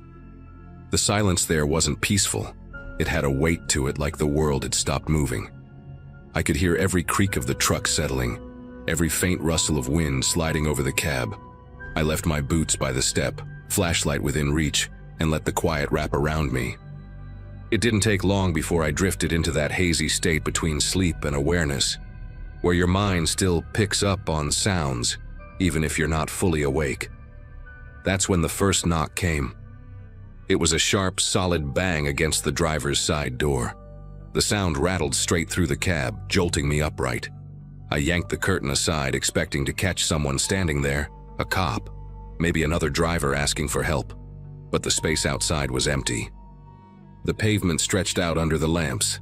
The other truck stood motionless, and no one was near enough to have made that sound. I sat frozen for a long minute, waiting for movement. But the lot stayed dead quiet. Just as I started convincing myself it could have been the metal cooling, another knock slammed against the opposite side of the cab. This time it was louder, more deliberate, like someone had walked around and chosen the other door just to mess with me. Then came footsteps, slow, steady crunches in the gravel, tracing a circle around the truck. I held my breath, straining to follow the sound as it moved from one corner to the next, as if someone was deliberately making sure I knew they were there. I slid into the driver's seat without even realizing it, my pulse hammering in my ears. The footsteps had stopped, but the silence that followed was even worse, like whoever was out there was waiting for me to make the next move. I gripped the steering wheel, debating whether to hit the horn and wake the whole place up, or just sit perfectly still and pretend I wasn't inside. My mouth was dry, and every second that ticked by made me more certain someone was standing just out of sight, staring at the cab. Finally, I couldn't take it anymore. I twisted the key and the headlights blasted across the lot, bleaching everything in harsh white light. For a split second, the beams cut across the restroom building, the vending machines, and the handful of parked rigs. Nothing moved. Not a shadow. Not a person darting away. The lot was empty, eerily, impossibly empty, considering what I'd just heard circling me. But then my eyes dropped lower, and that's when I saw them. Boot prints pressed deep into the dirt right below my door. They weren't old or faded, not washed out by weather. They were fresh, edges crisp, the tread pattern sharp like they'd been stamped there seconds ago. The trail led straight up from the edge of the lot, stopped exactly at my step, and went nowhere else. No exit, no turn back, nothing. Just an ending at the base of my truck. I sat there frozen in the glow of the lights, staring at those prints until my vision blurred. There was no way someone could have walked up, knocked, circled, and then vanished into thin air without me catching even a flicker of movement. Yet the evidence was staring me in the face. Every instinct screamed at me to get out of that place. So I threw the truck in gear, not caring how little rest I'd had. The engine roared, and I pulled back onto the highway, leaving the rest area shrinking in my mirrors. The prints burned into my memory. The drive that followed was one of the longest of my life. Every shadow along the shoulder looked like it could peel away into a figure. Every overpass felt like a place someone might be waiting. I kept checking the mirrors, half expecting to see someone trailing me on foot, which made no sense, but my nerves wouldn't let the thought go. By the time I reached the next truck stop with more lights and people around, my chest was tight from holding it all in. I parked under the brightest lamp I could find and stayed awake until dawn, too wired to close my eyes again. The strangest part is that when I finally stepped out in the morning, the side of my cab was spotless. No mud, no scuffs, no sign of anyone pressing against it. But I couldn't shake what I'd seen. The prints lined up in the dirt, perfectly fresh, ending right at my door like whoever made them had climbed inside. Except I knew every lock was still engaged, and I'd been alone the whole time. I told a couple of drivers I trust about it later, and they just gave me that look like they weren't sure if I'd nodded off and dreamed the whole thing. But the detail that sticks with me, the tread pattern on those boots, I remember it clear as day. They weren't generic work boots like you'd expect out there. The soles had this deep zigzag design, almost like military issue, and the steps were evenly spaced, like someone walking with calm, steady purpose. That's not the kind of thing my brain would just invent in the middle of the night. To this day, I avoid smaller rest areas when I'm running late at night. I'll push myself to make it to a bigger stop, even if it means losing an hour of sleep. I never heard those knocks again, never saw more prints like that, but I can't unsee what I saw that night. If anyone asks why I hate sleeping in the dark, empty lots, that's the reason. Because once you've had something walk right up to your door in the dead of night, circle your truck and vanish without a trace, you don't ever really rest easy again.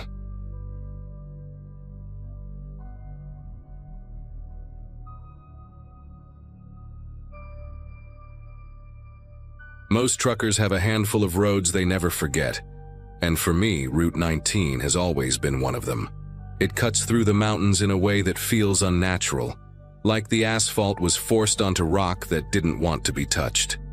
The nights are long out there, no radio signal, no glow of towns in the distance, just black ridges against a darker sky. On that particular run, I had the cab window cracked, letting in air that smelled like wet pine and cold stone. My headlights carved out a narrow tunnel ahead, the rest of the world swallowed by shadows. The curve had been on my mind even before I reached it. Everyone knew it was the kind of bend that demanded respect, the kind where you eased down whether you wanted to or not. I could feel the road sloping, my trailer tugging faintly behind me as the grade tilted. I tapped the brakes and watched the speedometer drop, telling myself I'd be through it in less than a minute. The engine's steady growl was the only company I had, and even that sounded muted, like the mountain itself was pressing down on me. That's when the flashing lights appeared, red, sharp, pulsing in the dark. A car sat crosswise in the middle of the lane, hazard lights flickering in a steady rhythm that looked almost too perfect. The body of the car looked crumpled, nose dipped low, and the windshield reflected the glare like shattered glass. My foot hit the brake harder than I meant to, the trailer pulling at an angle that made the steering wheel fight back. The whole rig lurched and groaned, tires screaming against the pavement, until I managed to stop just short of plowing into the wreck. I killed the hazards on my own truck and grabbed the door handle, adrenaline already buzzing through me. The air outside was colder than it had been minutes earlier, sharp in my throat as I jumped down from the cab. My boots hit the asphalt and I jogged toward the wreck, ready to yell out to anyone inside. But before I even got close enough to touch it, the sight made me skid to a halt. The road was empty. No car, no blinking hazards, not even debris. Only the thick smell of rubber and the jagged streaks of skid marks trailing across the lane where I'd braked.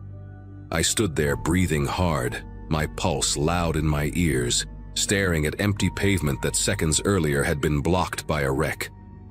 The skid marks were real.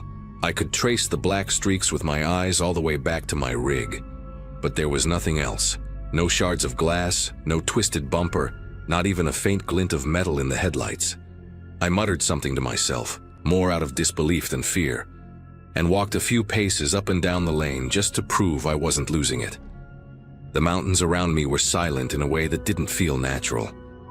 Normally you'd hear at least a whisper of wind through the trees or the groan of a truck engine echoing from somewhere far off. But there was nothing. The only sound came from my own truck idling behind me, hazard lights blinking slow and steady like it was mocking what I'd just seen. My breath fogged in the air as I crouched down to touch the asphalt, feeling the rough grooves where rubber had burned into the road. That was the part that unsettled me most. Those marks weren't just mine. Another set ran at an angle across the curve, thinner, lighter, but fresh. I turned back toward the cab, half expecting to see headlights cresting the hill, or maybe even the wreck reappearing in the dark. My hands gripped the metal rail as I climbed back in, trying to decide if I should call highway patrol or just keep driving. A part of me worried someone might have run off the road down into the ravine, but when I aimed my flashlight over the edge, it only revealed endless rock and trees swallowing the beam whole. If there was a car down there, it was buried deeper than I could see. Sitting behind the wheel again, I couldn't shake the image of those blinking hazard lights.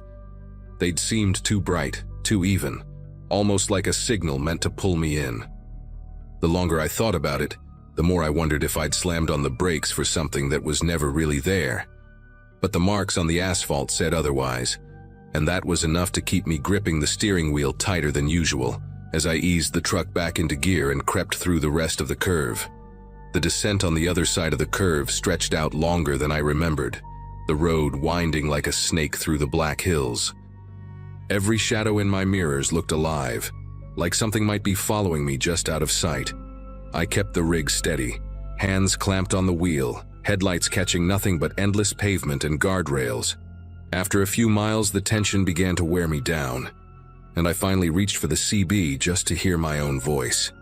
The static that answered back was sharp, like a hiss in my ear, before fading into dead air again.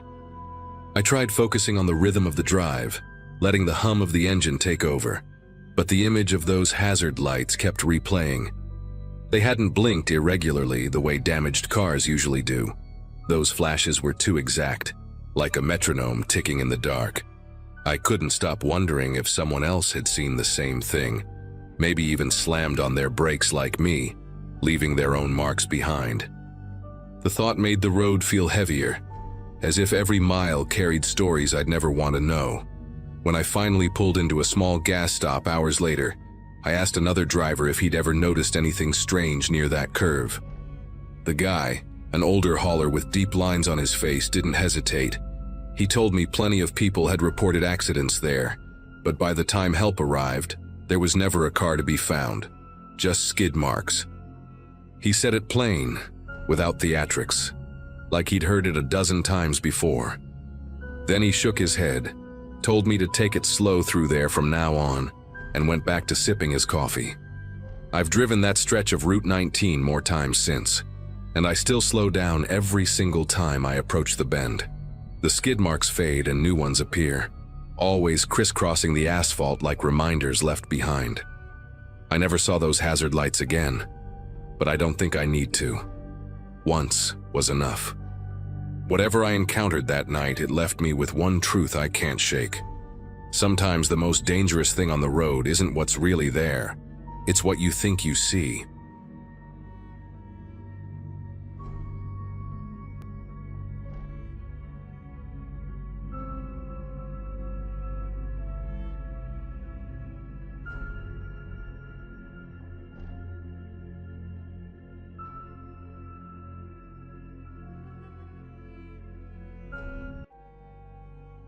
Hello everyone. Before we start, make sure to like and subscribe to the channel. And leave a comment with where you're from and what time you're watching. That way, YouTube will keep showing you stories just like this one. Now, let's begin. Atlanta winters never get truly cold, but that New Year's Eve carried a sharp bite that made everyone rush from their cars into the warmth of the house. I had driven down from Nashville that morning, 5 hours on the highway with nothing but podcasts and coffee to keep me company, chasing an invitation my friend Brianne had extended back in October.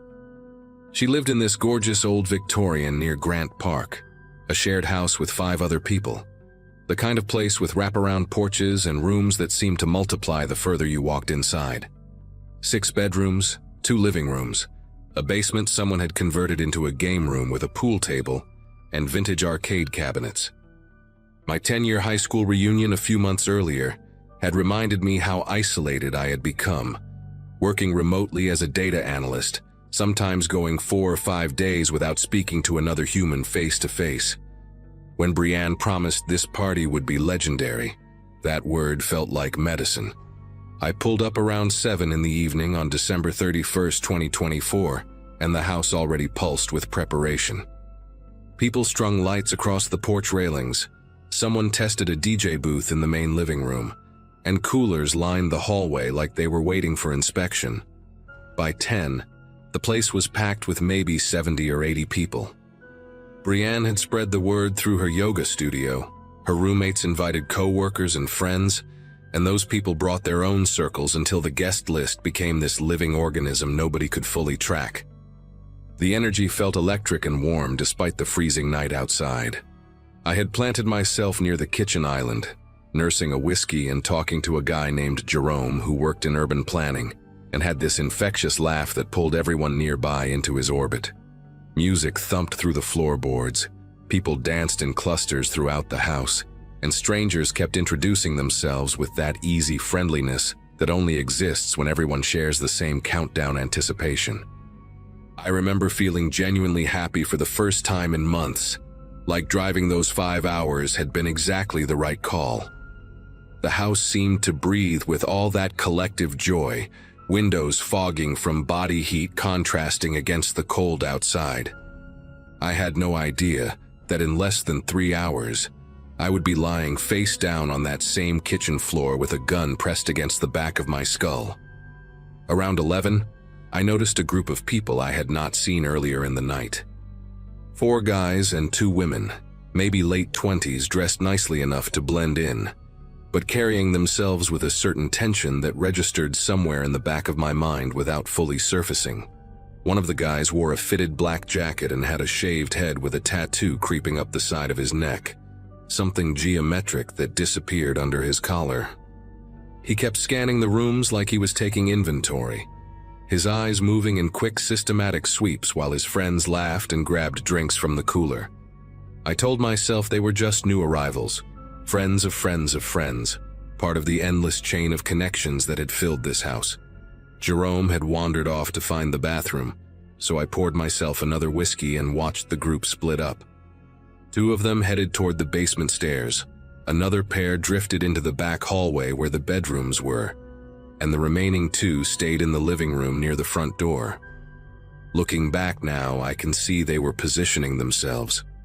At the time, I just thought they were exploring the house like everyone else did when they first arrived.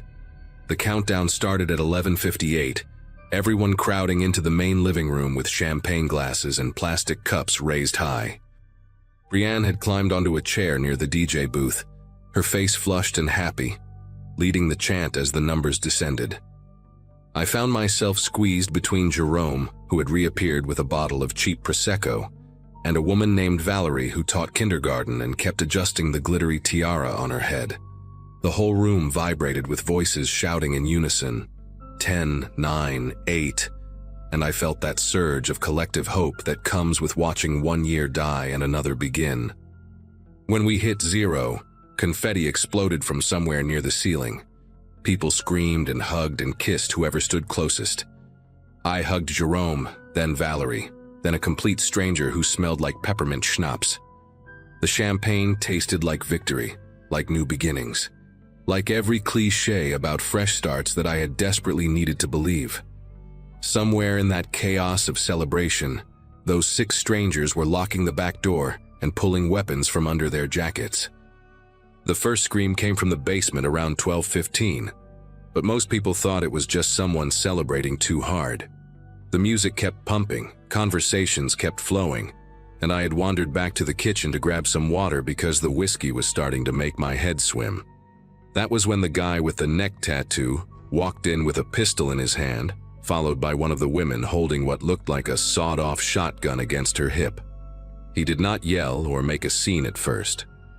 He just pointed the gun at me and said very calmly, "Get on the floor, face down, hands behind your head." His voice had no panic in it, no adrenaline shake, just the flat tone of someone following a rehearsed script. I dropped so fast my knees cracked against the tile. Within seconds, 3 other people in the kitchen were beside me. A girl in a sequined dress crying quietly into the floor, and 2 guys who kept asking what was happening. What the hell was happening? The woman with the shotgun stood by the doorway while her partner zip-tied our wrists behind our backs, pulling the plastic so tight I could feel my pulse throbbing in my fingertips. The screaming started for real after that, spreading through the house like wildfire as the other members of the group revealed themselves in different rooms.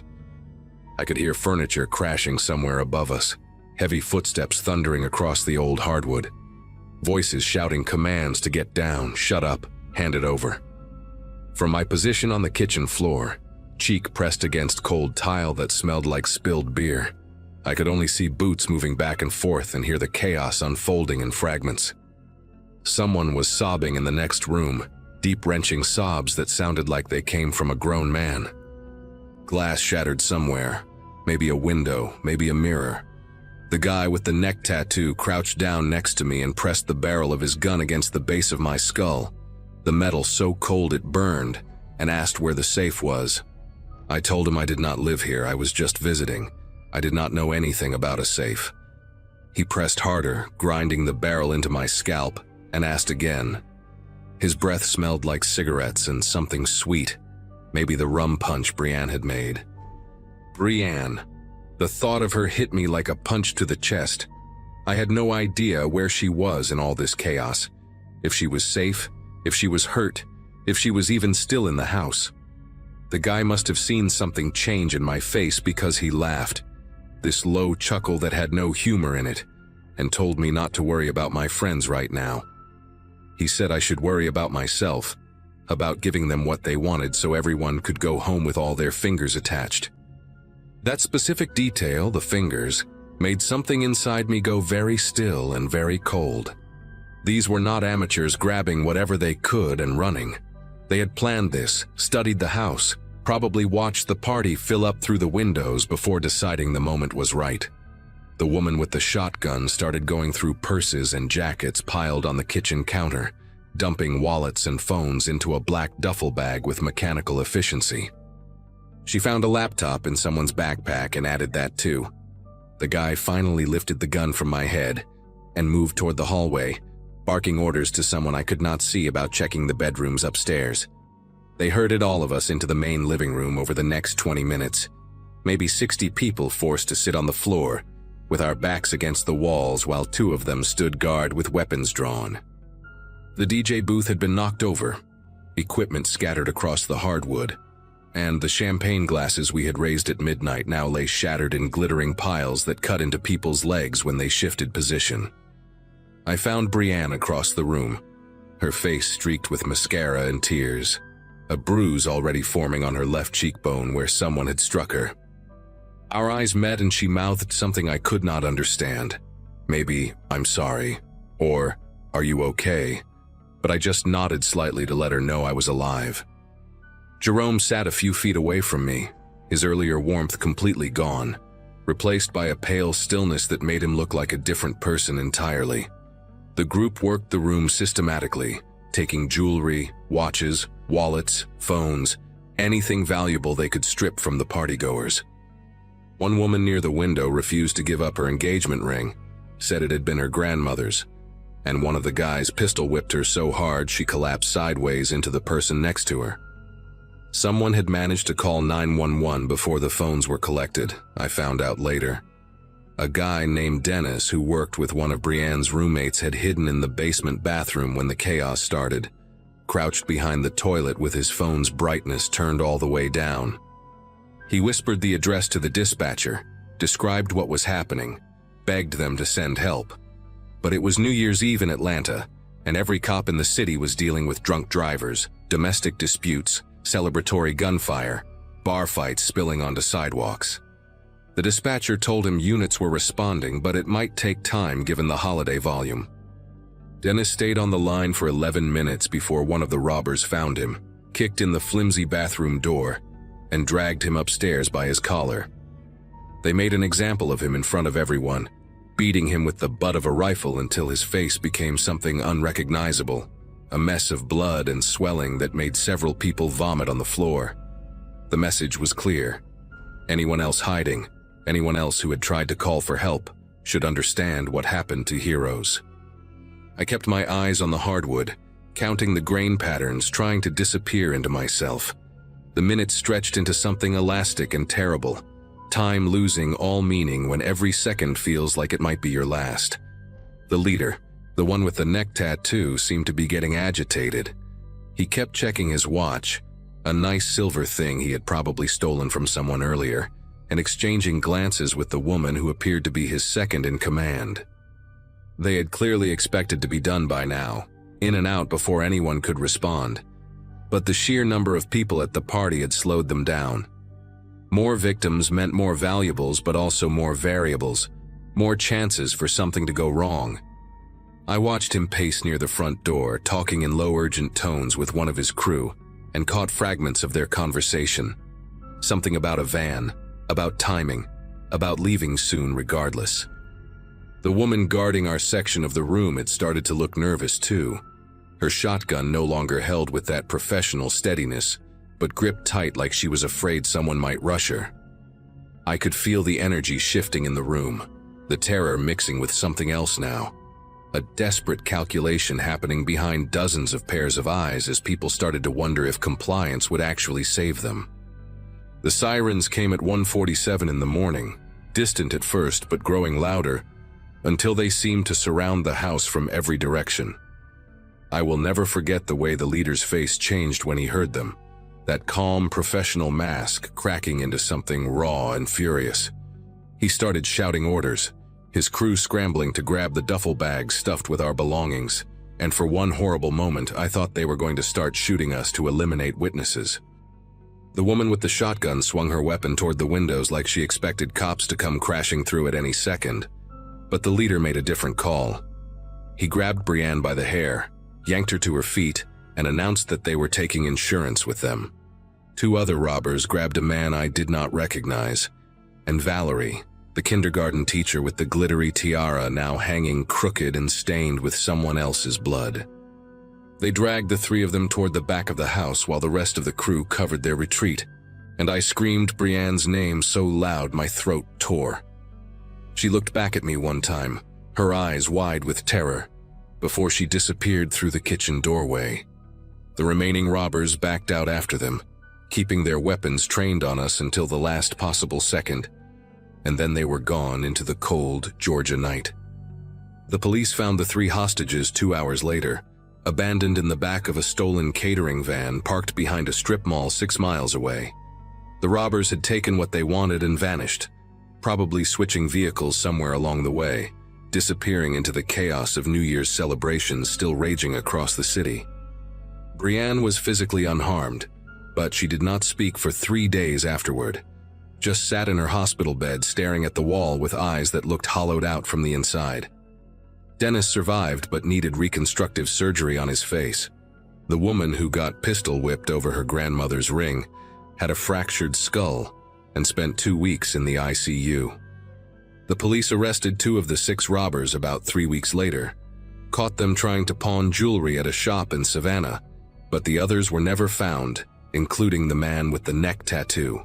I drove back to Nashville 4 days after it happened, my wrist still bruised purple from the zip ties, and I did not leave my apartment for almost a month. Every time I closed my eyes, I saw that kitchen floor, felt that cold metal against my skull, heard Brianne screaming as they dragged her away. It has been almost a year now, and I still cannot go to parties, still flinch when I hear fireworks or champagne corks popping. Some people say time heals everything, but I think that is something people tell themselves so they can sleep at night. Some wounds just become part of you, woven into who you are, and you learn to carry them because the alternative is to stop moving entirely.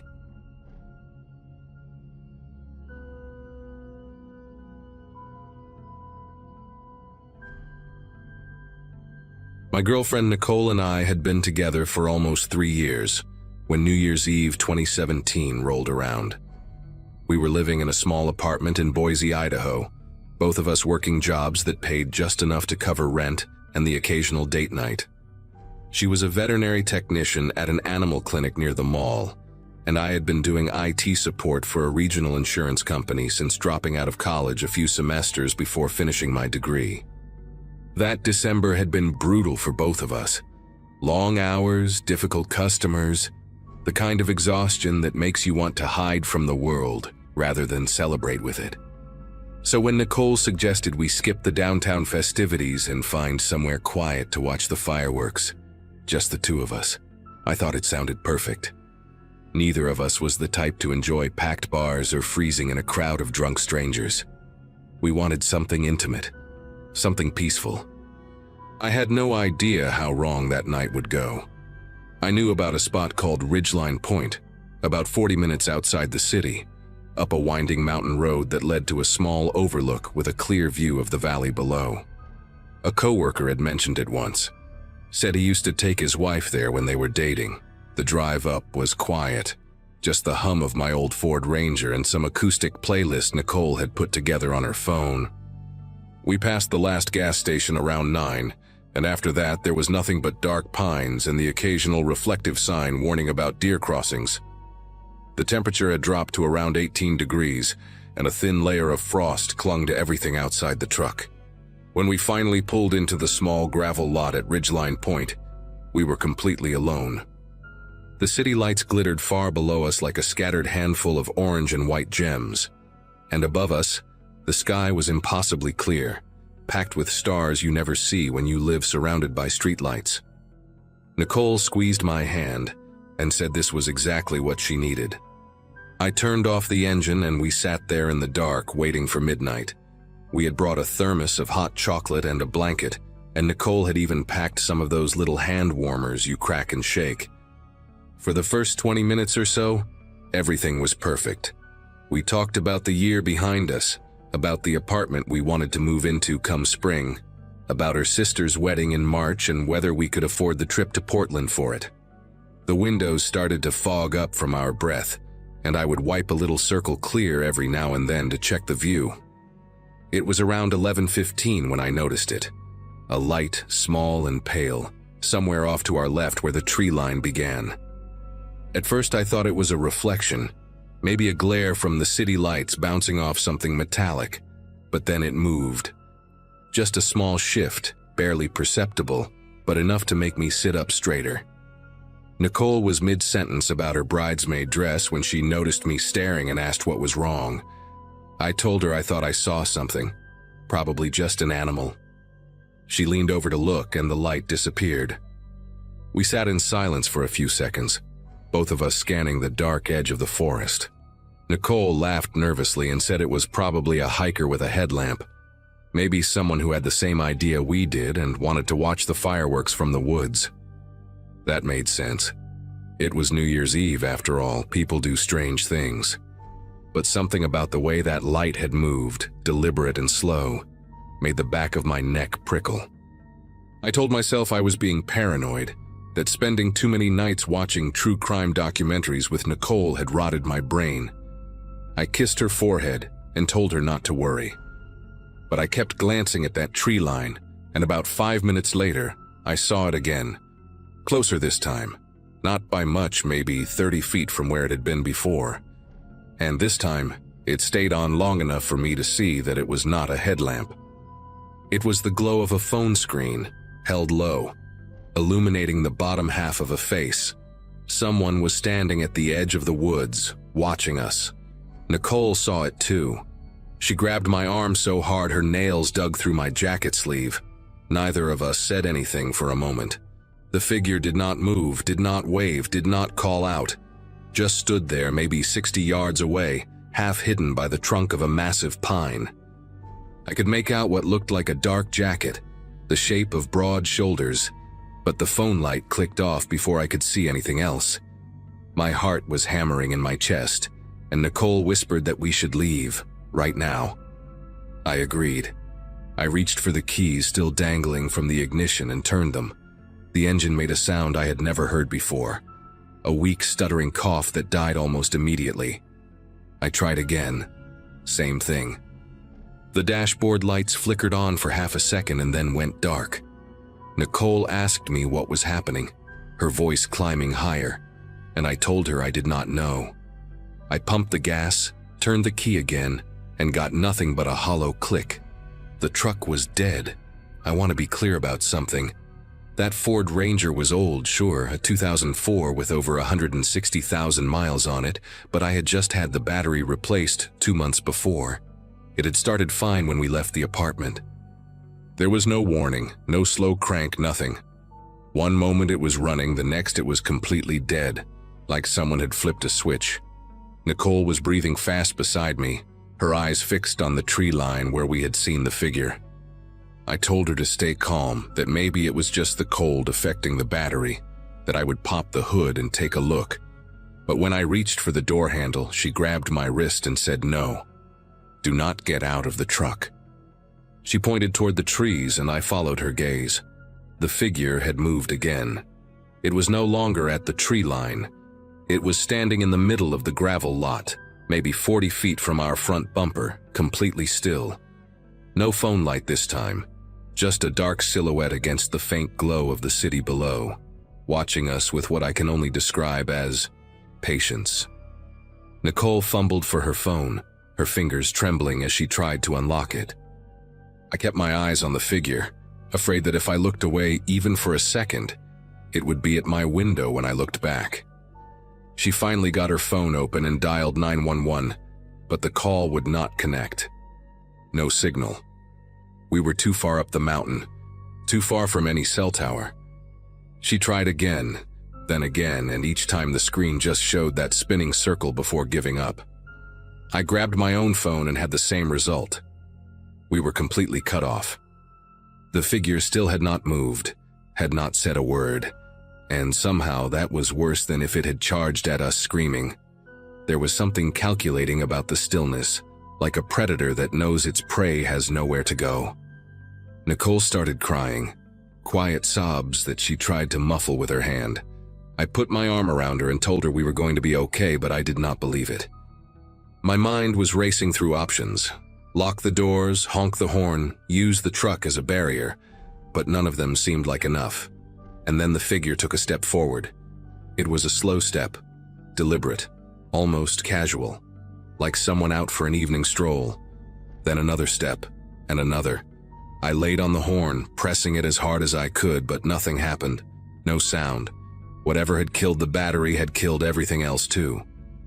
Nicole screamed at me to do something, and I felt completely useless, trapped in this metal box with the woman I loved while something terrible walked toward us.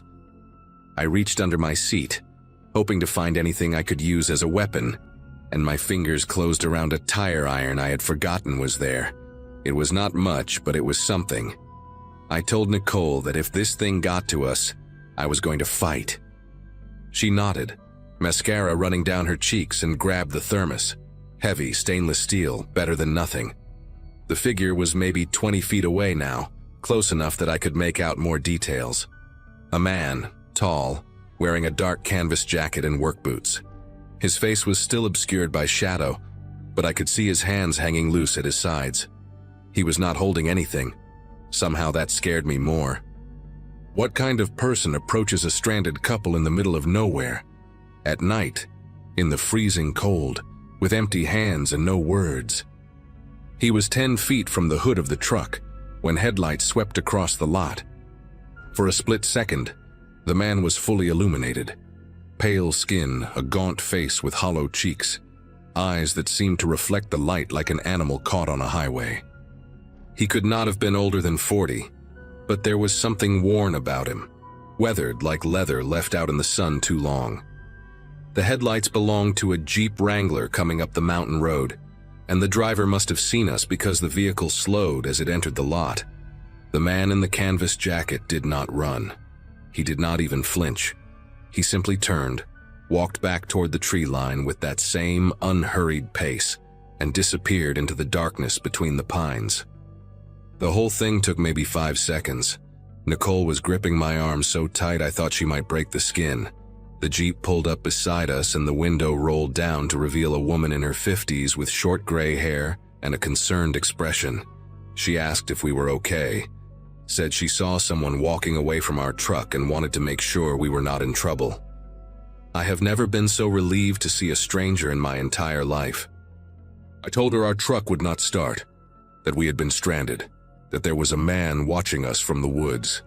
Her expression changed immediately, shifting from concern to something harder, more alert. She told us to get in her Jeep, that she would drive us down to the gas station and we could call for a tow from there. I did not want to leave my truck, but Nicole was already opening her door, and I knew she was right. We grabbed our phones and the thermos and climbed into the back of the Jeep. The woman, her name was Connie, she told us later, locked the doors the moment we were inside and did not waste any time pulling out of that lot. As we drove away, I looked back through the rear window. The gravel lot was empty, the truck sitting dark and abandoned. But at the very edge of the tree line, just for a moment, I saw him again, standing motionless, watching us leave. And even from that distance, even through the glass, I could swear he was smiling. Connie drove us down the mountain without saying much, but she kept glancing in the rearview mirror like she expected to see headlights following us.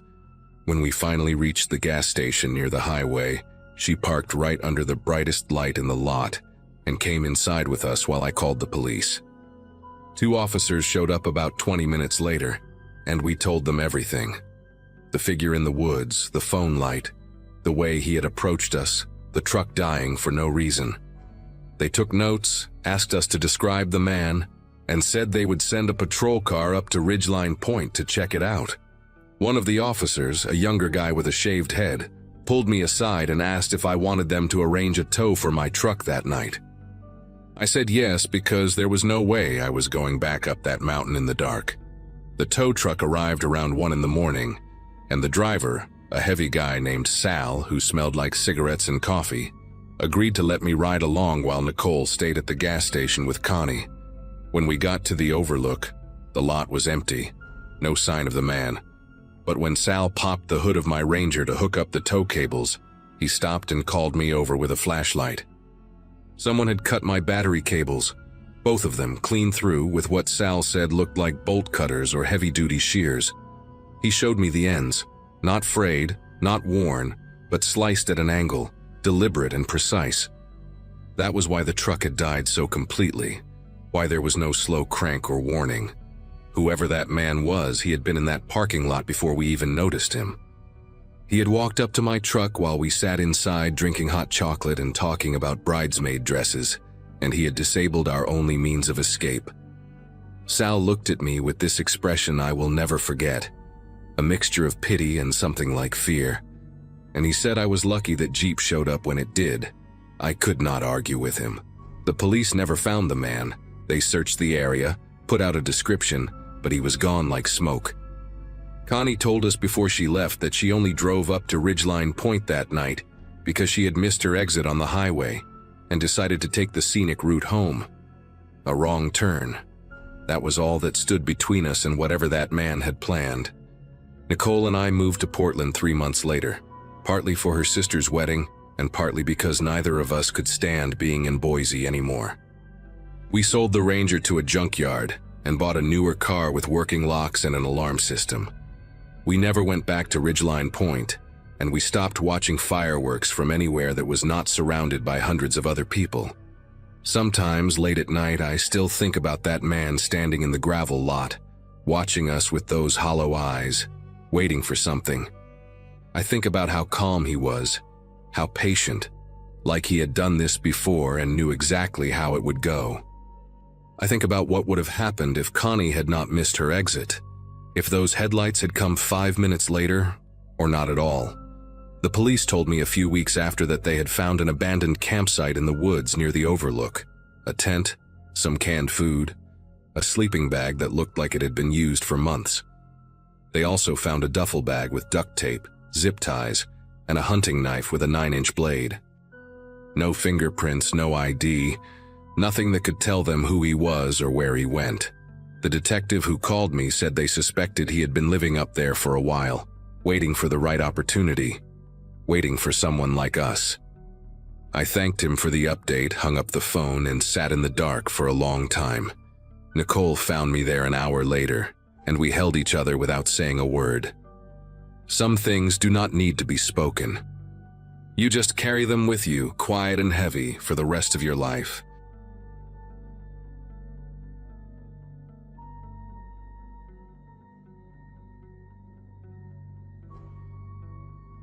New Year's Eve 2023 is something I still think about almost every single day.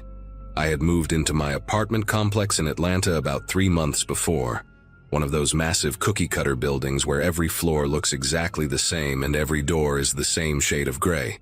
My unit was 4B, 4th floor, second door on the left after you exit the elevator. I knew the layout by heart, or at least I thought I did. That night, my co-workers from the warehouse had invited me to a party at someone's house in Midtown, and I figured why not, since I had no other plans and my family lives back in Virginia. I took an Uber there around 9, already a little buzzed from the beers I had at home while getting ready. The party was packed, loud music, people everywhere, and the drinks kept flowing like nobody was keeping track. By the time midnight hit and everyone was screaming and hugging, I had lost count of how many whiskeys I had downed. I left the party around 2 in the morning, maybe closer to 2:30. My phone was almost dead, barely enough battery to request an Uber back home. The driver dropped me off at my complex, or what I thought was my complex, and I remember stumbling through the entrance feeling that heavy drunk tiredness where all you want is your bed. The lobby looked right, same tile floors, same mailboxes on the wall, same elevator with the scratched metal doors. I pressed the button for the 4th floor and leaned against the wall, eyes half closed, just waiting to get horizontal. When the doors opened, I walked out and turned left like I always do, counting the doors until I reached what I believed was 4B. I pulled out my keys, shoved one into the lock, and when it didn't turn, I just assumed it was because I was drunk and my coordination was garbage. I tried again, wiggling it, pushing the door a little, and then I heard a click. The door opened. In my wasted state, I didn't question it, I just walked inside. The first thing I noticed was the smell. It wasn't my apartment. My place smells like the cheap air freshener I buy at the dollar store, that fake ocean breeze scent. This place smelled like cigarettes and something else, maybe fried food or old grease, but my drunk brain didn't process it as a warning sign. I just thought maybe I had left some food out or something. The layout was identical to mine. The small entryway leading into the living room, kitchen to the right, hallway to the bedrooms on the left. I didn't turn on the lights because I never do when I come home late.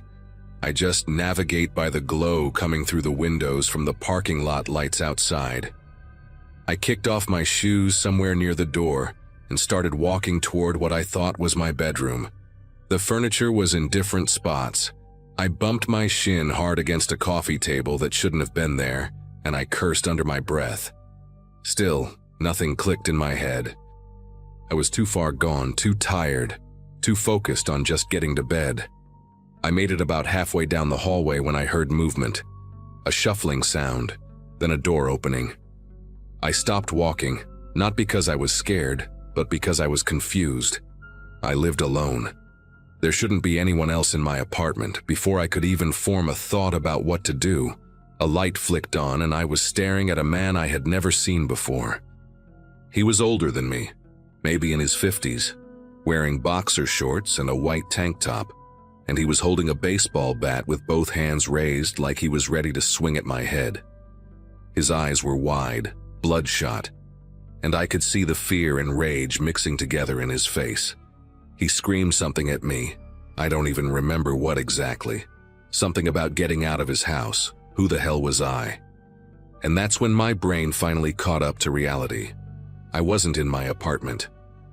I was in a stranger's home, and he thought I was there to rob him or worse. I put my hands up immediately, trying to show him I wasn't a threat, but the words coming out of my mouth were slurred and made no sense.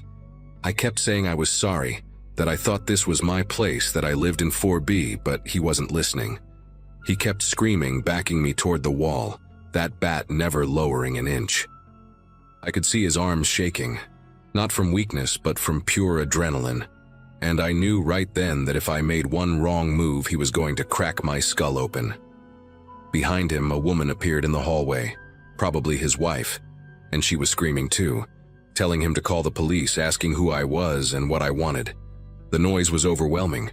My head was pounding from the alcohol and now from the panic flooding my system. I tried to take a step back and my foot caught on something, maybe a shoe or a rug, and I stumbled. That small movement, that tiny loss of balance, was almost the end of me. The man swung. I don't think he meant to kill me, but in that moment, with that much fear pumping through him, he wasn't thinking straight either. The bat came down and I twisted my body just enough that it caught my left shoulder instead of my head. The pain was immediate and blinding, like someone had set my entire arm on fire. I hit the ground hard, my face smacking against the hardwood floor, and I tasted blood in my mouth. I think I bit my tongue when I fell. The woman was still screaming, and now I was screaming too, begging him to stop, telling him over and over that it was a mistake, that I was drunk, that I got the wrong apartment. He stood over me with the bat raised again, breathing heavy, and I genuinely believed those were going to be my last seconds alive. I remember looking up at him and seeing this look in his eyes, this terrified confusion, like he didn't know what to do next. We were both trapped in this nightmare that neither of us had asked for. The woman finally did something that probably saved my life. She grabbed her husband's arm and pulled him back, yelling at him to wait, to not hit me again, that she had already called 911. I stayed on the ground, curled up, holding my shoulder and crying like a child. I'm not ashamed to admit that. The pain was so intense I couldn't think, couldn't move, couldn't do anything except lay there and repeat that I was sorry. The man stood a few feet away, still gripping that bat, still breathing like he had just run a marathon. Nobody said anything for what felt like hours, but was probably only a minute or two. I could hear sirens in the distance getting closer, and I felt this strange mix of relief and dread. Relief because the police meant this guy wouldn't beat me to death, but dread because I had no idea how I was going to explain any of this. I was drunk. I had entered someone's home uninvited, and from their perspective I was an intruder who could have been there to hurt them. The cops arrived fast, maybe 5 or 6 minutes after the call. I heard them banging on the door, announcing themselves, and the woman went to let them in. 2 officers came into the hallway with their guns drawn, shouting commands, and I just stayed on the floor with my hands visible because I had seen enough news stories to know how badly things can go when police show up to a reported break-in. They handcuffed me first, which hurt like hell because of my shoulder, and then started asking questions. The man and woman were both talking over each other, explaining that they woke up to find me inside their apartment, that they thought I was a burglar. I tried to tell my side, but I was still slurring my words and probably making things worse with every sentence. One of the officers checked my wallet, saw my ID, and then asked me what my address was. When I told him, he looked at me with this expression I will never forget. like he was trying to figure out if I was lying or just incredibly stupid. He asked me if I knew where I was, and I said 4B, 4th floor. He shook his head and told me I was in Building C, not Building B. Same apartment number, same floor, different building entirely. The complex where I lived had 4 identical buildings arranged in a square around a central parking lot. Building A, B, C, and D all looking exactly the same. Same brick exterior, same gray doors, same everything. The Uber driver had dropped me off at the wrong entrance, and in my drunken haze I hadn't noticed. I walked into Building C thinking it was Building B, went up to the 4th floor, found apartment 4B, and somehow the door had been unlocked. The officer asked the couple if they had locked their door before going to bed, and the woman's face went pale. She admitted they had come home from a New Year's party themselves, also pretty drunk, and she couldn't remember if she had turned the deadbolt. That one small oversight, that one moment of forgetfulness, had led to all of this. The man who had hit me was sitting on the couch now, his face in his hands, and I could see his shoulders trembling. I think he was crying too. He thought he was protecting his home, his wife, his life. He thought I was someone coming to hurt them. The paramedics showed up shortly after and examined my shoulder. They said it wasn't broken, just badly bruised, but I should go to the hospital to get it properly checked. The officers took statements from everyone, and the whole time I kept apologizing, kept trying to explain, kept feeling like the biggest idiot on the planet. The man, whose name I learned was Gregory, eventually came over to where I was sitting on the floor near the front door. He didn't say much, just stood there looking at me with these tired, sad eyes, and then he said he was sorry for hitting me. I told him I understood, that I would have done the same thing if I woke up to find a stranger in my home. We just looked at each other for a moment. 2 people who had been thrown into a violent confrontation because of a series of stupid mistakes and bad luck. Neither of us wanted to be there. Neither of us had meant for any of this to happen. But it happened anyway, and now we both had to live with it. The police decided not to charge me with anything. They could see it was a genuine mistake, and Gregory confirmed he didn't want to press charges. His wife, whose name was Marlene, even offered to drive me to the hospital, but I declined. I just wanted to get out of there, to get away from that apartment and everything that had happened inside it. One of the officers walked me out of the building and pointed toward Building B, my actual building, just about 50 feet away. 50 feet. That's all the distance between where I was supposed to be and where I ended up. I walked to my real apartment in a daze, my shoulder throbbing with every step, my mouth still tasting like blood. When I got to my door, I just stood there for a long time, staring at the number 4B, thinking about how different things could have been. If Gregory had aimed for my head instead of my shoulder, if he had swung harder, if they had owned a gun instead of a baseball bat, I could have died that night over a wrong turn and an unlocked door. The thought made my legs feel weak, and I had to lean against the wall to keep from falling. I went to the hospital the next morning and they confirmed what the paramedics said. Just severe bruising, nothing broken. The physical pain faded after a few weeks, but the rest of it stayed with me much longer. I moved out of that complex 2 months later. I couldn't stand looking at those identical buildings anymore, knowing that one of them held a couple who would probably never forget the night a stranger stumbled into their home. I still don't drink the way I used to. I check every door twice before I walk through it now. And sometimes when I'm lying in bed at night, I think about Gregory standing over me with that bat, and I think about how close I came to not waking up on New Year's Day. It wasn't supernatural. It wasn't some horror movie plot. It was just life, random and cruel, a chain of small mistakes that almost ended with me dead on a stranger's floor. That's the part that scares me the most. There was no villain, no monster, just 2 drunk couples, 4 identical buildings, and 1 unlocked door.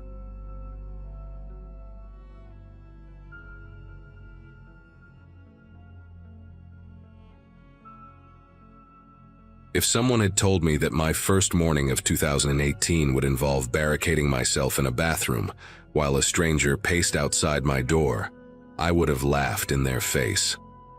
But let me start from the beginning. I had graduated college the previous spring and landed my first real job at an insurance company downtown, finally making enough to split rent on a decent 2-bedroom apartment with my roommate Trisha.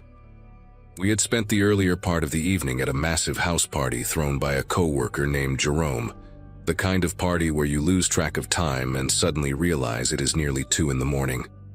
When the crowd started thinning out and Jerome began making not-so-subtle hints about wanting to crash, a smaller group of us decided to keep the celebration going at our place. It felt like a great idea at the time. Trisha and I, plus our friends Andy and Simone, grabbed a couple bottles of champagne from the kitchen and called a rideshare. We figured we would watch the ball drop replays, play some music, and ease into the new year with people we actually liked being around. The problem walked through our door about 40 minutes after we got home. Andy had mentioned he ran into some guy named Wallace at the party, someone he vaguely knew from a flag football league that had dissolved 2 years prior. I never got the full story of how Wallace ended up tagging along, but suddenly there he was, stepping into our living room with a half-empty bottle of whiskey and a grin that seemed just a little too wide for the situation. He was tall, maybe 6'3", with a shaved head and these pale gray eyes that never seemed to blink at a normal rate. The first thing he said to me was not hello or happy new year, but a comment about how our apartment smelled like vanilla and cinnamon, and how that reminded him of his grandmother's house before she died. I forced a polite laugh and glanced at Trisha, who gave me a look that said she was already counting the minutes until this stranger would leave. None of us knew yet that he had no intention of leaving at all. For the first hour or so, Wallace was just awkward. He laughed too loud at jokes that were not funny, interrupted conversations to share random facts about himself, and kept refilling his glass even though nobody offered. He told us he worked in pharmaceutical sales, then later said he was between jobs, then even later mentioned something about a lawsuit against a former employer. The details never quite added up, but we were all tipsy enough to let it slide. What bothered me more was how he moved through the apartment like he owned it. He opened our refrigerator without asking, commented on the leftovers inside, picked up framed photos from the shelf and studied them too closely. At one point, he wandered down the hallway toward the bedrooms, and I had to call out that the bathroom was the other direction. He smiled at me when he came back, but there was no apology in it. Just this flat acknowledgement that he had been caught doing something he knew he should not be doing. By 3:30, Simone was asleep on the love seat, and Andy was fading fast on the floor with a throw pillow under his head. Trisha and I exchanged glances across the room, both of us exhausted and ready for the night to end. I stood up and stretched, making a show of yawning loudly, hoping Wallace would take the hint.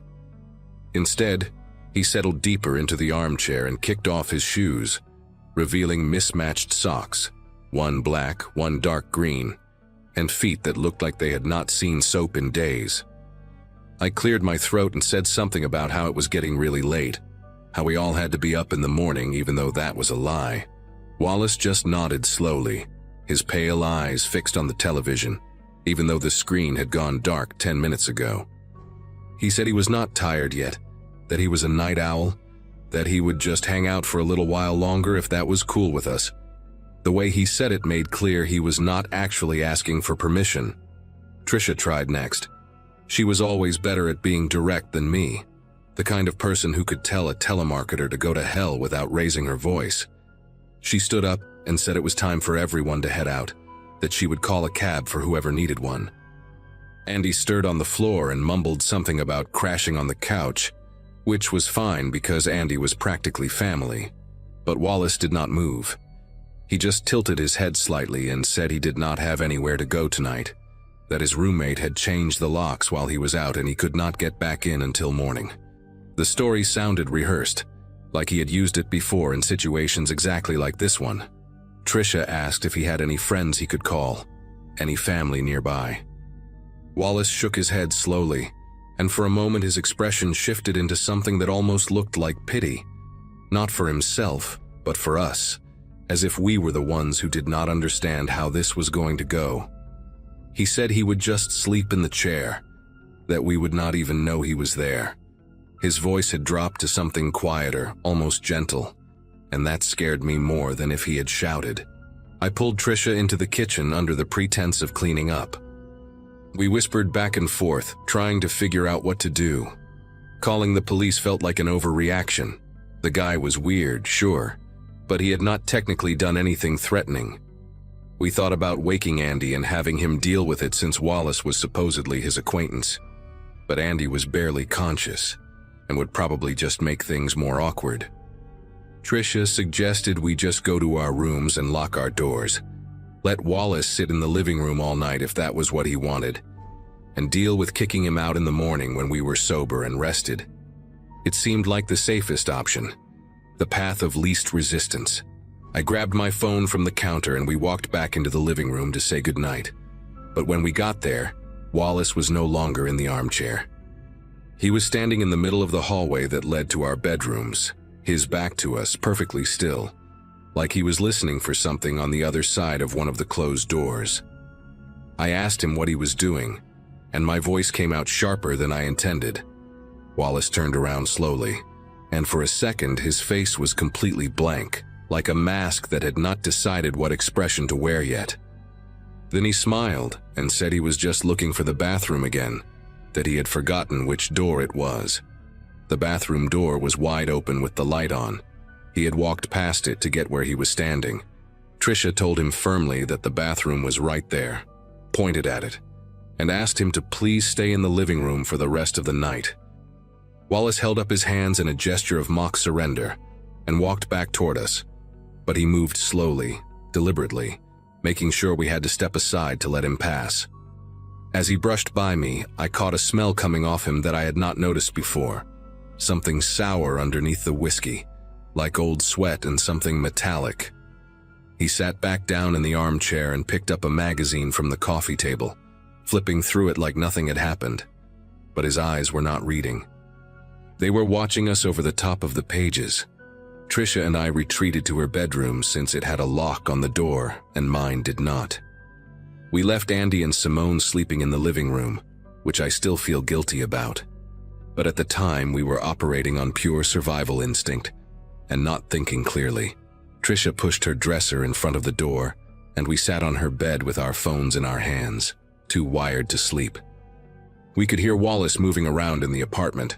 The creak of the floorboards, the sound of cabinets opening and closing in the kitchen, the refrigerator door. At one point we heard him try the handle of the bathroom door, then the handle of my bedroom door, each one a soft click followed by silence. My heart was pounding so hard I could feel it in my throat. Trisha texted Andy to wake up and check on things, but his phone just buzzed somewhere in the living room with no response. We considered climbing out the window, but we were on the 4th floor and the fire escape was on the other side of the building. So we just sat there, listening, waiting for the sun to come up. Sometime around 5 in the morning, the sounds stopped. The apartment went completely quiet, and that silence was almost worse than the noises had been. Trisha and I whispered back and forth about whether he had finally fallen asleep or left, or was just standing somewhere in the dark, waiting. We must have dozed off at some point because the next thing I remember is waking up to gray winter light coming through the blinds and the sound of voices in the living room. I checked my phone. It was almost 8. Trisha was already awake, her eyes red and puffy, and she pressed a finger to her lips before carefully moving the dresser away from the door. We opened it just a crack and listened. I could hear Andy talking, his voice confused and groggy, asking someone where his jacket was.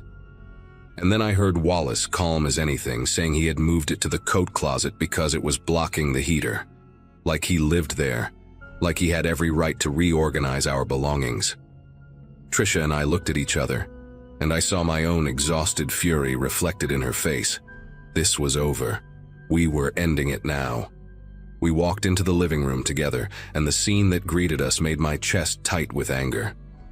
Wallace was sitting at our small dining table eating a bowl of cereal. our cereal from our cabinet, with our milk, scrolling through his phone like it was any normal morning. Simone was awake now too, sitting on the edge of the love seat looking deeply uncomfortable, her purse clutched in her lap like she was ready to bolt. Andy was standing by the window with his arms crossed, and I could tell from his expression that he had finally realized something was very wrong with his supposed acquaintance. When Wallace saw us, he lifted his spoon in a little wave and said good morning, asked if we had slept well, mentioned that we were almost out of milk. I walked straight to the front door and opened it wide. The cold January air rushed in, and I told Wallace it was time for him to leave. My voice was shaking, but I did not care anymore. He looked at me for a long moment, chewing slowly, and then he asked where exactly I expected him to go. That was when Andy finally stepped up. He moved toward the table and told Wallace in a firm voice that he needed to leave right now, that this was not his apartment, and he had overstayed his welcome by about 6 hours. Wallace set down his spoon and leaned back in the chair, looking between all of us like he was calculating something. For a terrible second, I thought he was going to refuse, that we would have to physically remove him or call the police after all. But then something shifted in his expression, a flicker of recognition that he had pushed this as far as it could go. He stood up slowly, wiped his mouth with the back of his hand, and walked toward the door without saying a word. As he passed me, he stopped and leaned in close enough that I could smell that sour metallic scent again. He whispered that he had a really nice time, and that maybe he would see me around the neighborhood sometime. Then he stepped out into the hallway, and I slammed the door behind him so hard that the pictures on the wall rattled. Tricia threw the deadbolt and the chain lock while I stood there with my back against the door, breathing like I had just run a marathon. None of us spoke for a while. Simone left almost immediately, hugging us quickly and practically running to her car. Andy kept apologizing over and over, saying he barely knew the guy, that they had only played flag football together a few times 2 years ago, and Wallace had just appeared at the party and asked for a ride. He swore he had no idea Wallace was like that, and I believed him because Andy looked almost as shaken as we did. Tricia and I spent the rest of the day cleaning the apartment, scrubbing every surface Wallace had touched, washing the bowl and spoon he had used, throwing away the cereal box because neither of us could stomach eating from it again. We found a few things that confirmed our worst feelings about the night. The drawers in my bedroom had been opened and rifled through even though the door had been closed, and a small jewelry box on my dresser had been moved to a different spot. Nothing was missing as far as I could tell, but knowing he had been in there, touching my things while I slept just a few feet away behind a locked door, made me feel violated in a way I still cannot fully describe. We changed the locks the next day, and I did not sleep well for weeks. I never saw Wallace again, but sometimes when I am out in the city and I see a tall man with a shaved head, my whole body tenses up, and I have to remind myself to breathe. Some lessons stay with you forever, and the one I learned that night was simple. Trust your instincts when someone makes you uncomfortable, because the cost of being polite can be way too high.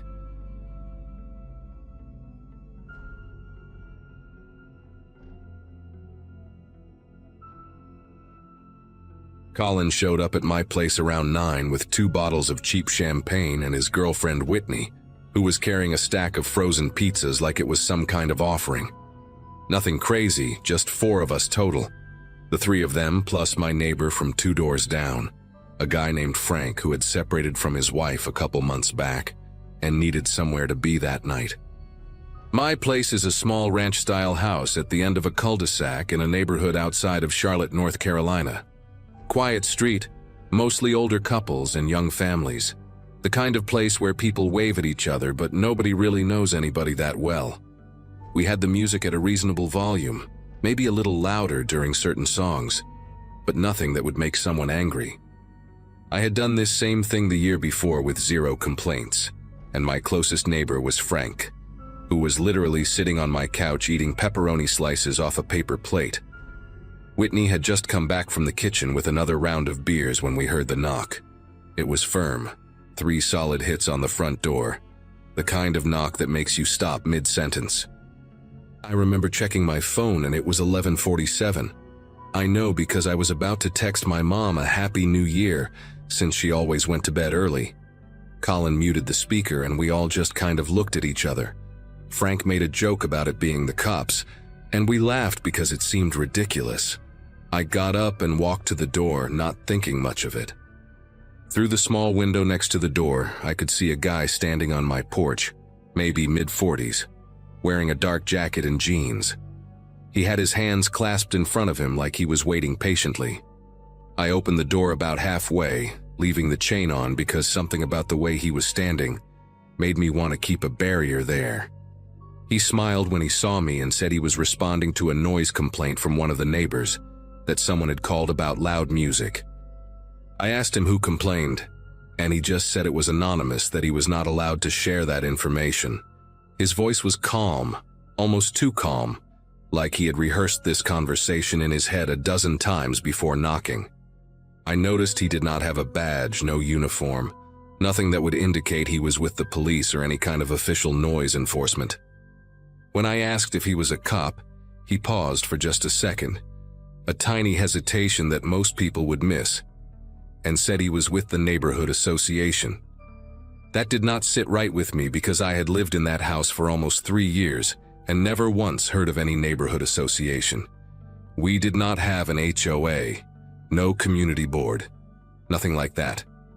I told him we would keep it down and started to close the door. He put his hand on the frame, not aggressively, but firmly enough that the door stopped moving.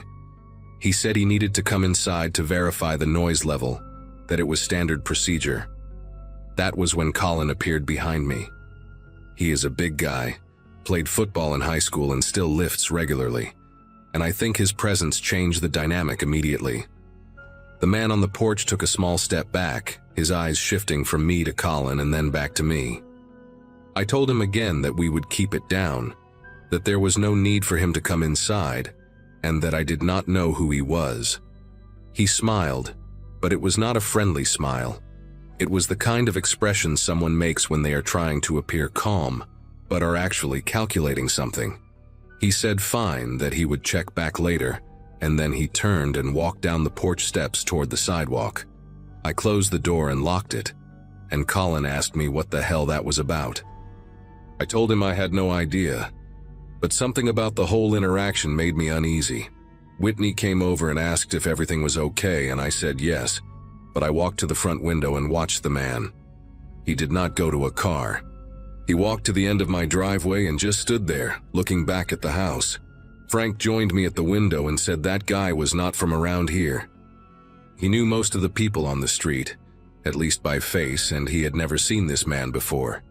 We watched him for maybe 2 minutes, which does not sound like a long time, but when someone is standing at the end of your driveway staring at your house in the dark, 2 minutes feels like forever. Then he turned and walked slowly down the sidewalk, disappearing around the curve of the cul-de-sac where the streetlight did not reach. Colin suggested we call the police, but I hesitated. What would I even say? Some guy knocked on my door claiming to be from a neighborhood association, and then stood in my driveway. It sounded ridiculous even in my own head. Whitney said we should at least lock all the doors and check the windows, which we did. I went through every room in the house, making sure the latches were secure. When I got to the back bedroom, I looked out into the backyard and saw nothing but darkness and the fence line. I told myself I was overreacting, that the guy was probably just some lonely weirdo who wanted attention on New Year's Eve. We tried to get back into the mood after that, but it was difficult. The music was playing again, but quieter now, and nobody was really talking much. Frank kept glancing at the front window every few minutes. Whitney was texting someone, probably her sister, and Colin was sitting on the couch with his arms crossed, looking irritated. I opened another beer and checked my phone.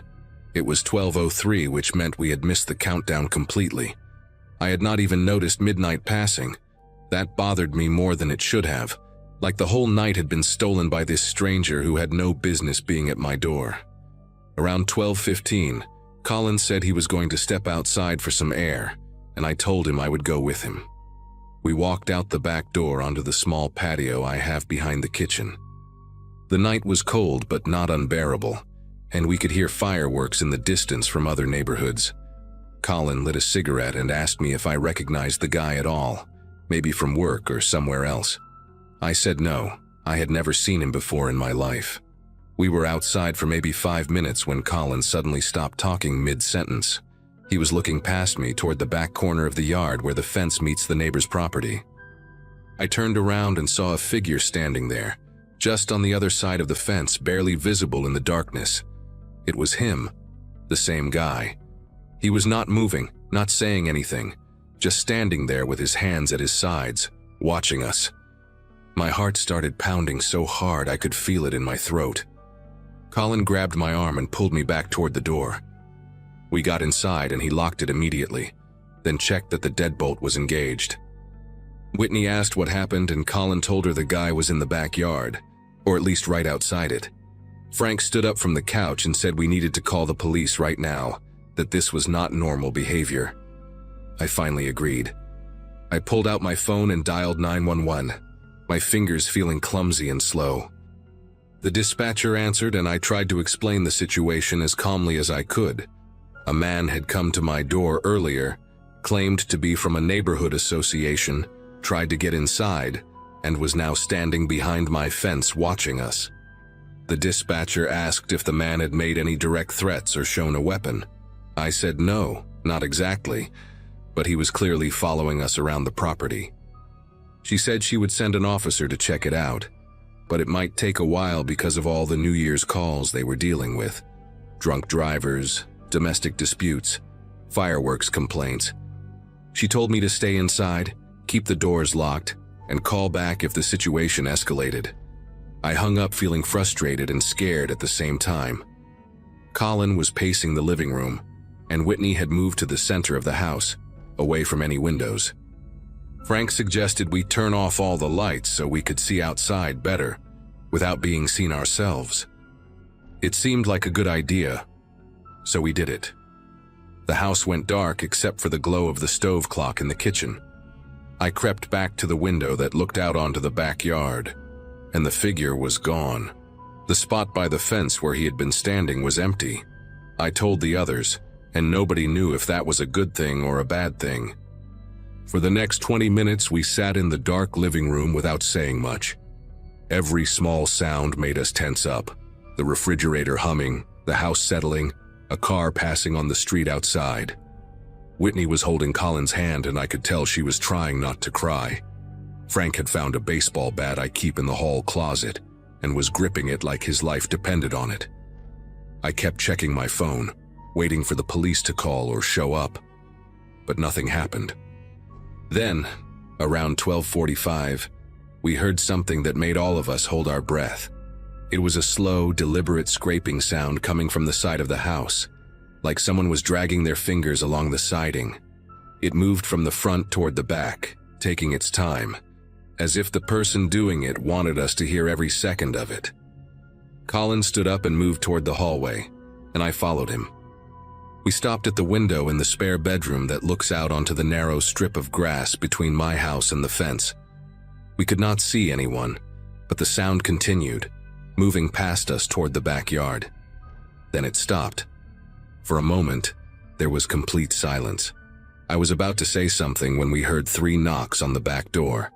Not loud, not aggressive, just 3 calm, patient knocks, exactly like the ones on the front door earlier. Nobody moved. Whitney let out a small whimper from the living room.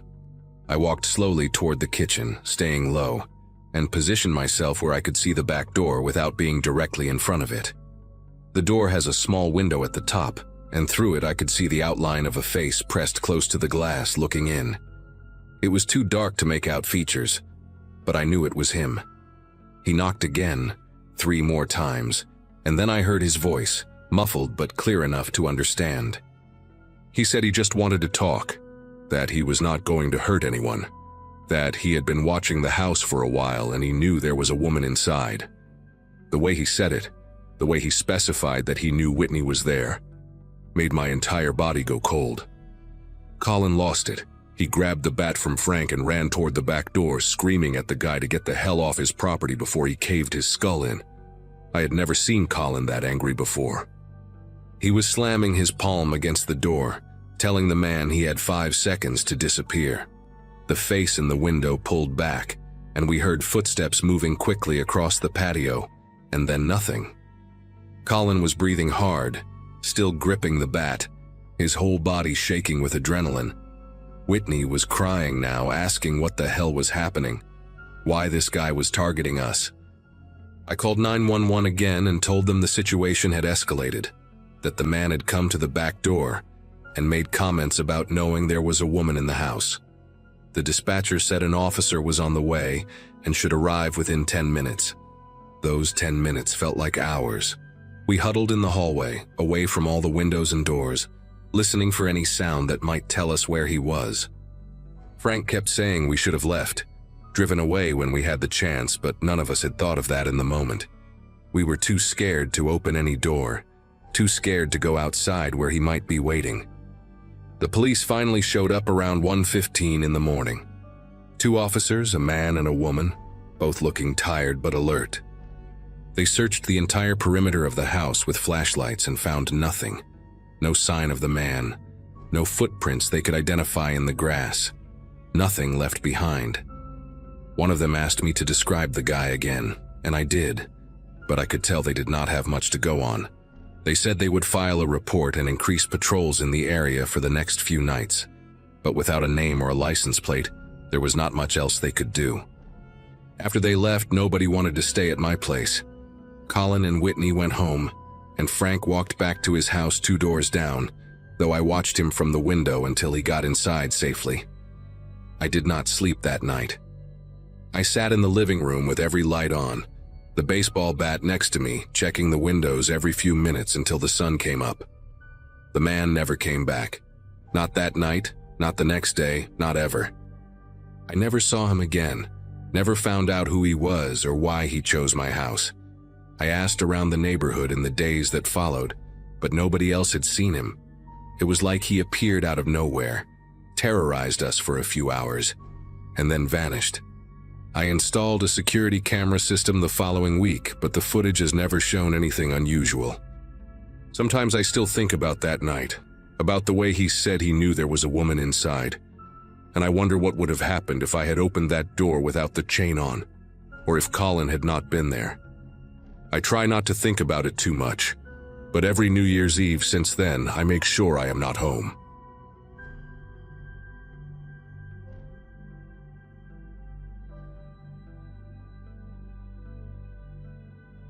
Fireworks had been popping off since 9, and by the time the last one fizzled out over the downtown skyline, my phone showed 1:47 in the morning, January 1st, 2024.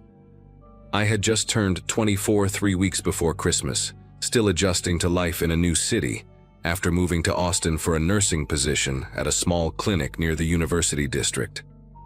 My roommate Chloe had stayed at her boyfriend's place for the holiday, which meant our little duplex on Maplewood Lane would be empty when I got back. The party I'd attended was only a mile and a half away, hosted by a coworker named Iris, who had become something like a friend over the past few months. I could have called a rideshare, probably should have, but the night air felt crisp and pleasant against my skin after hours inside a crowded living room. The neighborhood between her place and mine consisted entirely of quiet residential blocks, the kind with neatly trimmed hedges and porch lights left on all night. I figured the walk would take 20 minutes at most, and the streets would be full of people heading home from their own celebrations.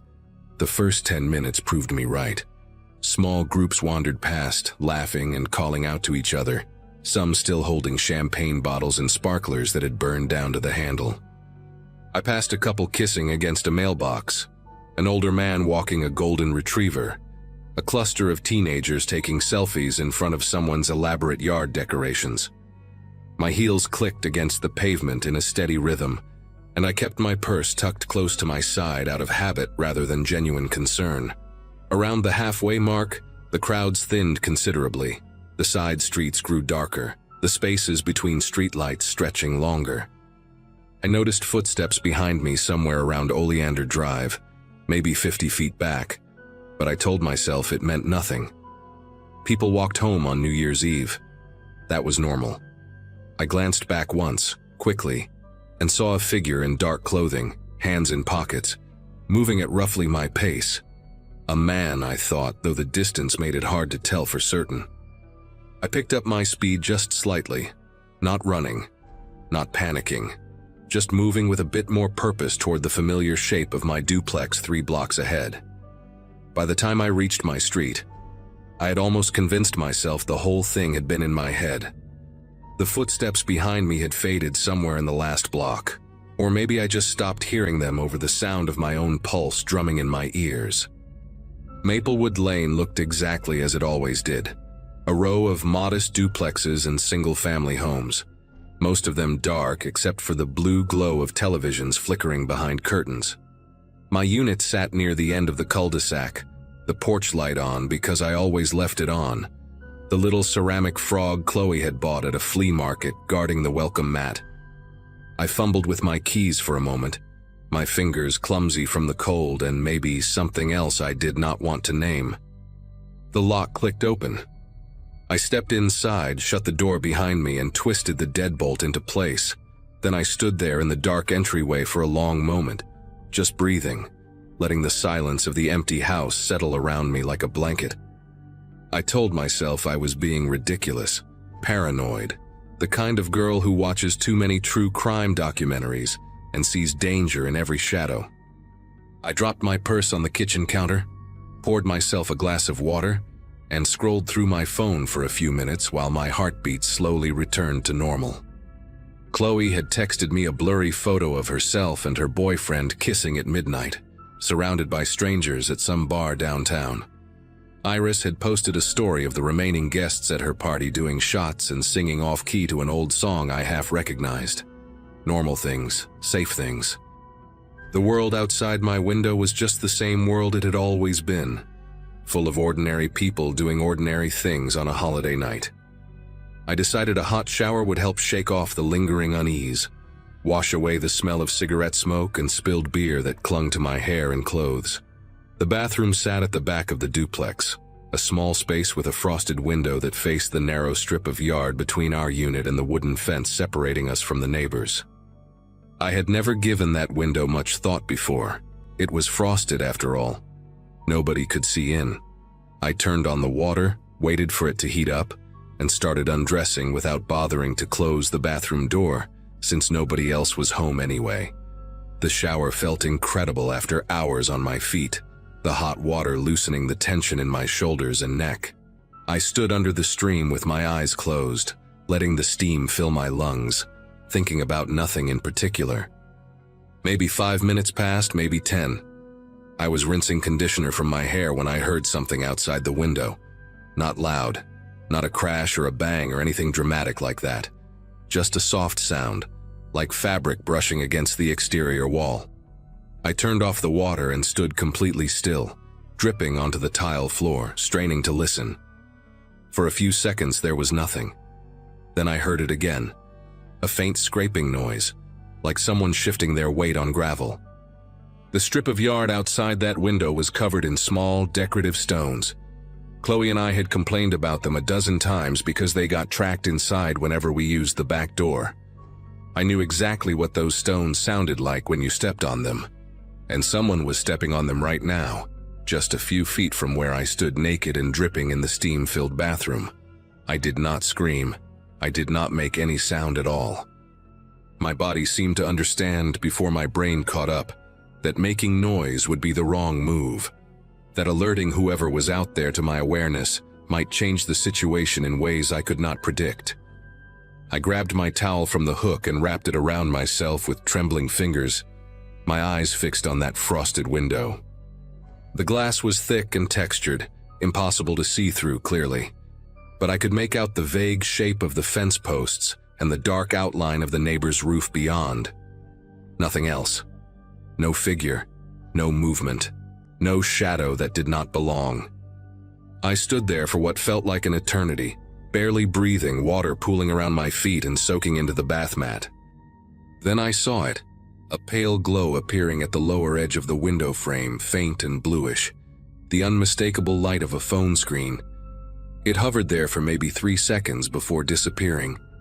Someone was standing outside my bathroom window in the middle of the night, and they had just checked their phone, or taken a photo, or done something that required looking at a screen. The realization hit me like ice water flooding my veins. I moved without thinking, pressing myself flat against the wall beside the door, as far from that window as the small bathroom would allow. My phone was in the kitchen, sitting on the counter next to my purse where I had left it like an idiot. The bathroom had no lock on the inside, just a simple door that swung shut but never latched properly, one of those minor annoyances Chloe and I kept saying we would ask the landlord to fix.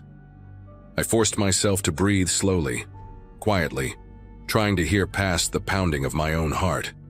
The stones outside crunched again, softer this time, and then there was nothing. Complete silence. I counted to 60 in my head, then counted again, my legs shaking beneath me and my skin prickling with goosebumps despite the lingering warmth of the steam. When I finally worked up the courage to move, I crept out of the bathroom in a low crouch, still wrapped in my towel, heading for the kitchen without turning on any lights. Every shadow in the hallway looked like a person. Every creak of the old floorboard sounded like footsteps behind me. I reached my phone and immediately dialed 911, whispering into the receiver as I crouched behind the kitchen island with my back pressed against the cabinets. The dispatcher asked me to repeat myself twice because my voice came out so quiet and shaky. I told her someone was outside my house, that I had seen a light at my bathroom window, that I thought someone had followed me home. She asked if I had seen the person directly, if they had tried to enter the property, if I was somewhere safe inside the residence. I answered no, and I think so, feeling stupid and hysterical and terrified all at once. She told me officers were on the way, that I should stay on the line and stay away from doors and windows. I sat there on the cold kitchen tile in my damp towel, phone pressed to my ear, listening to the silence of my empty house and the distant pop of leftover fireworks somewhere across the city.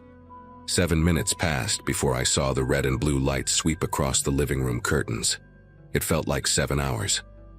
The dispatcher told me the officers were approaching the front door and that I could let them in when I heard them knock.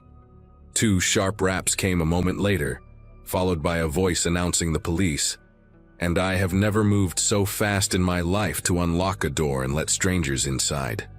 2 officers came in, a woman with short gray hair and a younger guy who looked barely older than me. I must have looked insane standing there in a towel with wet hair dripping down my back, stammering about noises and phone lights and someone following me from a party. But they took it seriously. The woman, Officer Dunlap, according to her name tag, asked me to show her which window I meant while her partner went outside to check the perimeter. I led her to the bathroom and pointed at the frosted glass, feeling embarrassed now, wondering if I had imagined the whole thing or blown some innocent noise out of proportion. She shined her flashlight through the window from the inside, illuminating nothing but the dark yard beyond, and I started mentally preparing an apology for wasting their time on New Year's Eve. Then her radio crackled, and the younger officer's voice came through, tight and clipped. He said he needed her outside, east side of the property, and something in his tone made both of us go still.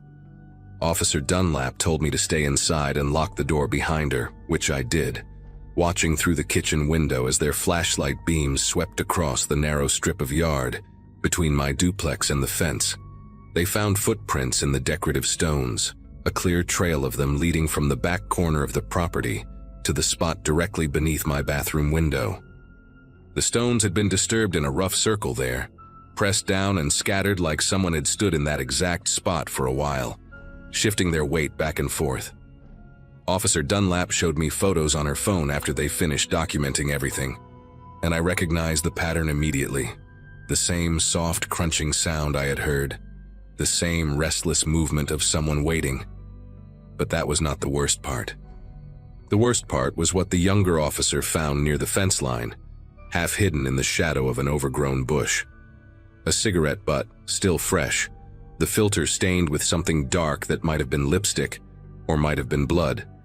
and next to it, pressed into the soft dirt beneath the bush, a knee print.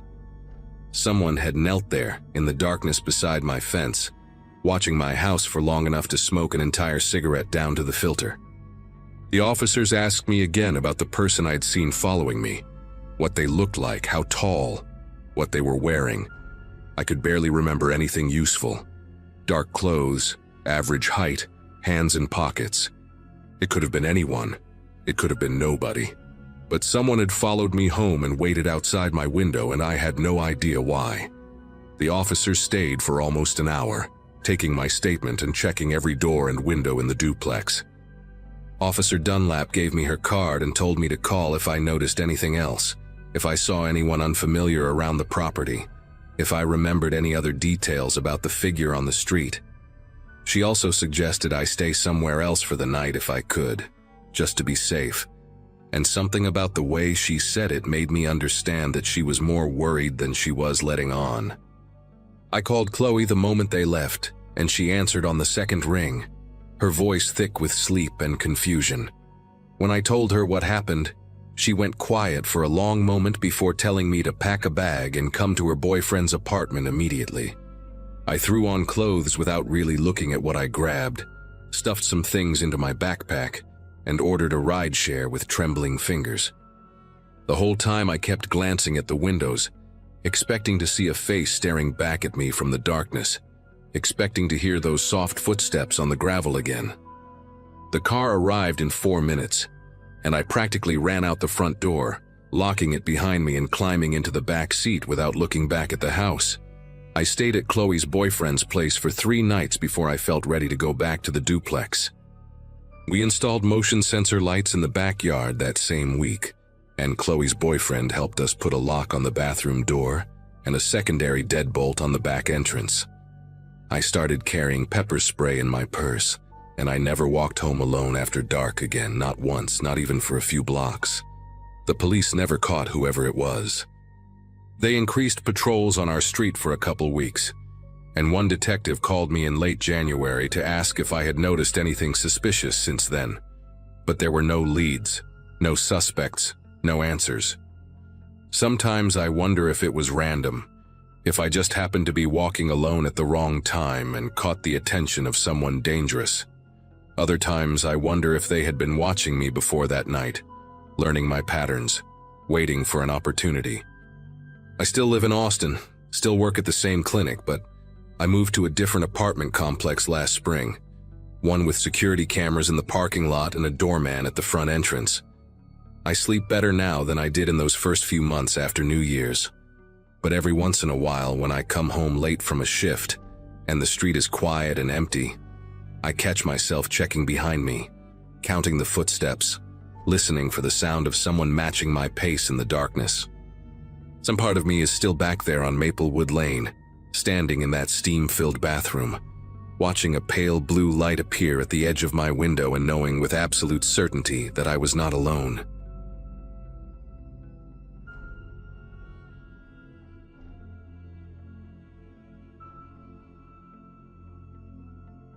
The New Year's Eve I'm about to talk about happened during a phase of my life that was pretty uneventful on the surface. I was renting a small 2-story house on a quiet residential block, working long hours during the week and keeping mostly to myself. That night, my plan was simple: stay home, watch the fireworks from the upstairs window, maybe drink a beer or two, and be asleep shortly after midnight. I'd lived on that block long enough to recognize every porch light and every familiar car, so there was a false sense of safety baked into the routine. Everyone was excited for the countdown. Kids were running up and down the sidewalks, and the air already smelled like smoke from early fireworks. It felt like one of those nights where nothing out of the ordinary could possibly happen. As the evening went on, the neighborhood grew louder in waves. Fireworks popped in uneven bursts, car alarms chirped and died, and people shouted greetings across the street, like they were all part of one big shared moment. I remember standing in my kitchen around 10, rinsing a glass, when I noticed how often headlights were slowing near my house. At first, I brushed it off as people looking for parking spots or pulling over to let others pass. Still, There was a pattern to it that stuck in my head, the way the engines idled just a little longer than necessary before moving on. I told myself I was overthinking it, the way you sometimes do when you're alone and the night stretches out too quietly between explosions. Closer to midnight, I went upstairs to my bedroom, which faces the street. From there, I could see almost the entire block lit up by flashes of color, reds and greens bouncing off the windows and cars. I leaned against the frame and watched silhouettes move between houses, neighbors drifting from one yard to another with drinks in hand. Somewhere down the block, someone had a speaker blasting music that distorted every time a firework went off. That's when I noticed a darker shape near the side of my house, close to where the fence meets the garage. It wasn't obvious, just a patch where the light didn't behave the same way, like something was absorbing it. By the time another firework burst overhead, the shape was gone. Midnight hit in a blur of noise so intense it felt physical, like pressure against my chest. Cheers erupted, horns blared, and the sky was so bright it almost looked like daylight for a few seconds at a time. I stayed at the window, watching sparks rain down and smoke drift between the houses. That's when I heard it, a dull, metallic scrape from downstairs, completely swallowed by the celebration outside. Wasn't loud enough to stand out, but it was distinct, wrong in a way that didn't match the chaos of fireworks. I stood there, frozen in place, listening hard while the neighborhood screamed its way into the new year, unaware that something else was happening right inside my house. I waited until the noise outside dipped just enough for my ears to separate sounds again. Downstairs, there was a pause, followed by a faint click, like someone testing something gently instead of forcing it. My heart was racing, but my body felt heavy, like it didn't want to cooperate. I stepped into the hallway and eased my bedroom door open, careful not to let the hinge complain. From the top of the stairs, I could see the front door area lit only by the blinking glow of fireworks sneaking through the curtains. Everything looked normal at first glance, but there was a tension in the air that made my throat dry. I remember thinking how surreal it was that people were hugging and celebrating outside, while my house felt like it was holding its breath. I crept down a few steps and noticed the front door handle was angled slightly downward, not fully at rest. That alone made my pulse spike because I'm obsessive about checking locks, especially on nights like that. I stood there listening, counting my breaths, trying to decide if I was imagining things. Then I heard it again, softer this time, like fabric brushing against wood near the door frame. Whoever it was moved slowly, deliberately, counting on the noise outside to cover every mistake. Fireworks cracked overhead, bright enough to cast shadows through the window, and in those brief flashes I saw the outline of a shoulder pulling back from the door. I backed up without thinking, my foot brushing the stair rail hard enough to make a faint tap. For a split second, everything stopped. The sounds outside continued, but inside the house there was absolute stillness. I stood there halfway between floors, barely breathing, waiting for something to happen. Then the front door handle returned to its normal position, slow and careful, as if whoever touched it didn't want to leave a trace. A moment later, I heard footsteps retreat across the porch, light and controlled. I rushed back upstairs and locked myself in the bedroom, phone clenched in my hand, staring at the door while the sky outside exploded in color. The celebration felt mocking now, like the world was laughing at how close something bad had come. When things finally quieted down, I didn't sleep. As dawn crept in, I worked up the nerve to check the house. The front door showed fresh scratches around the lock, thin lines that caught the light when I tilted my head just right. Outside, the fence gate was unlatched, and muddy shoe prints led from my yard toward the next house, then vanished on the sidewalk. A few hours later, neighbors started talking. 3 homes on the same block had signs of attempted entry, all during the loudest moments of the night. Someone had moved methodically from house to house, using fireworks and cheers as camouflage. I changed my locks that week and installed cameras. But the part that stays with me is how easy it was for someone to blend danger into celebration, knowing exactly when no one would be paying attention. Later that morning, once the street looked normal again, I walked the block with a couple of neighbors I trusted. We compared notes quietly, pointing out scuffed paint, bent screens, and the same kind of shallow marks near door locks. One house had a side window where the latch had been tested and left just slightly crooked. Another had a garage door that hadn't been forced, only nudged enough to see if it would give. The pattern was unsettling because it showed patience and planning, not desperation. Whoever did it wasn't in a hurry. They were confident the noise and lights would protect them. Standing there in daylight made the whole thing feel even more invasive, like our routines had been studied. By early afternoon, a patrol car rolled through, slow enough to notice everything, and fast enough to remind us there wouldn't be immediate answers. I explained what I heard and saw, careful to be precise about sounds, timing, and where the marks were. The officer nodded a lot and wrote things down, saying these nights were prime opportunities because people assume danger takes a holiday. It was strange hearing it framed that way, so calmly, when my nerves were still buzzing. After they left, the block went quiet again, the kind of quiet that follows something loud and ugly. People retreated indoors, doors closed earlier than usual, and conversations stayed short. That evening, I replayed the night over and over, noticing details I'd brushed past before. The way the headlights lingered, the way the shadows shifted near my fence, even the fact that my porch light had burned out days earlier, something I hadn't bothered to fix. All of it added up to a lesson I didn't want but couldn't ignore. I spent the next few days making changes that felt small but mattered. Motion lights, reinforced strike plates, better habits about checking the perimeter before settling in. None of it erased what happened, but it gave me back a sense of control. Nothing else happened on our block after that. No arrests, no explanations, just the quiet agreement that we'd all been lucky. New Year's comes around every time and people still celebrate the same way. Eyes turned skyward at midnight. I do too, but I keep one ear tuned to the house now, aware of how thin the line is between noise and cover. That night taught me that distractions don't just steal attention, they invite the wrong kind of patience. It ended without anyone getting hurt, and for that I'm grateful, even if I still check my locks twice when the fireworks start.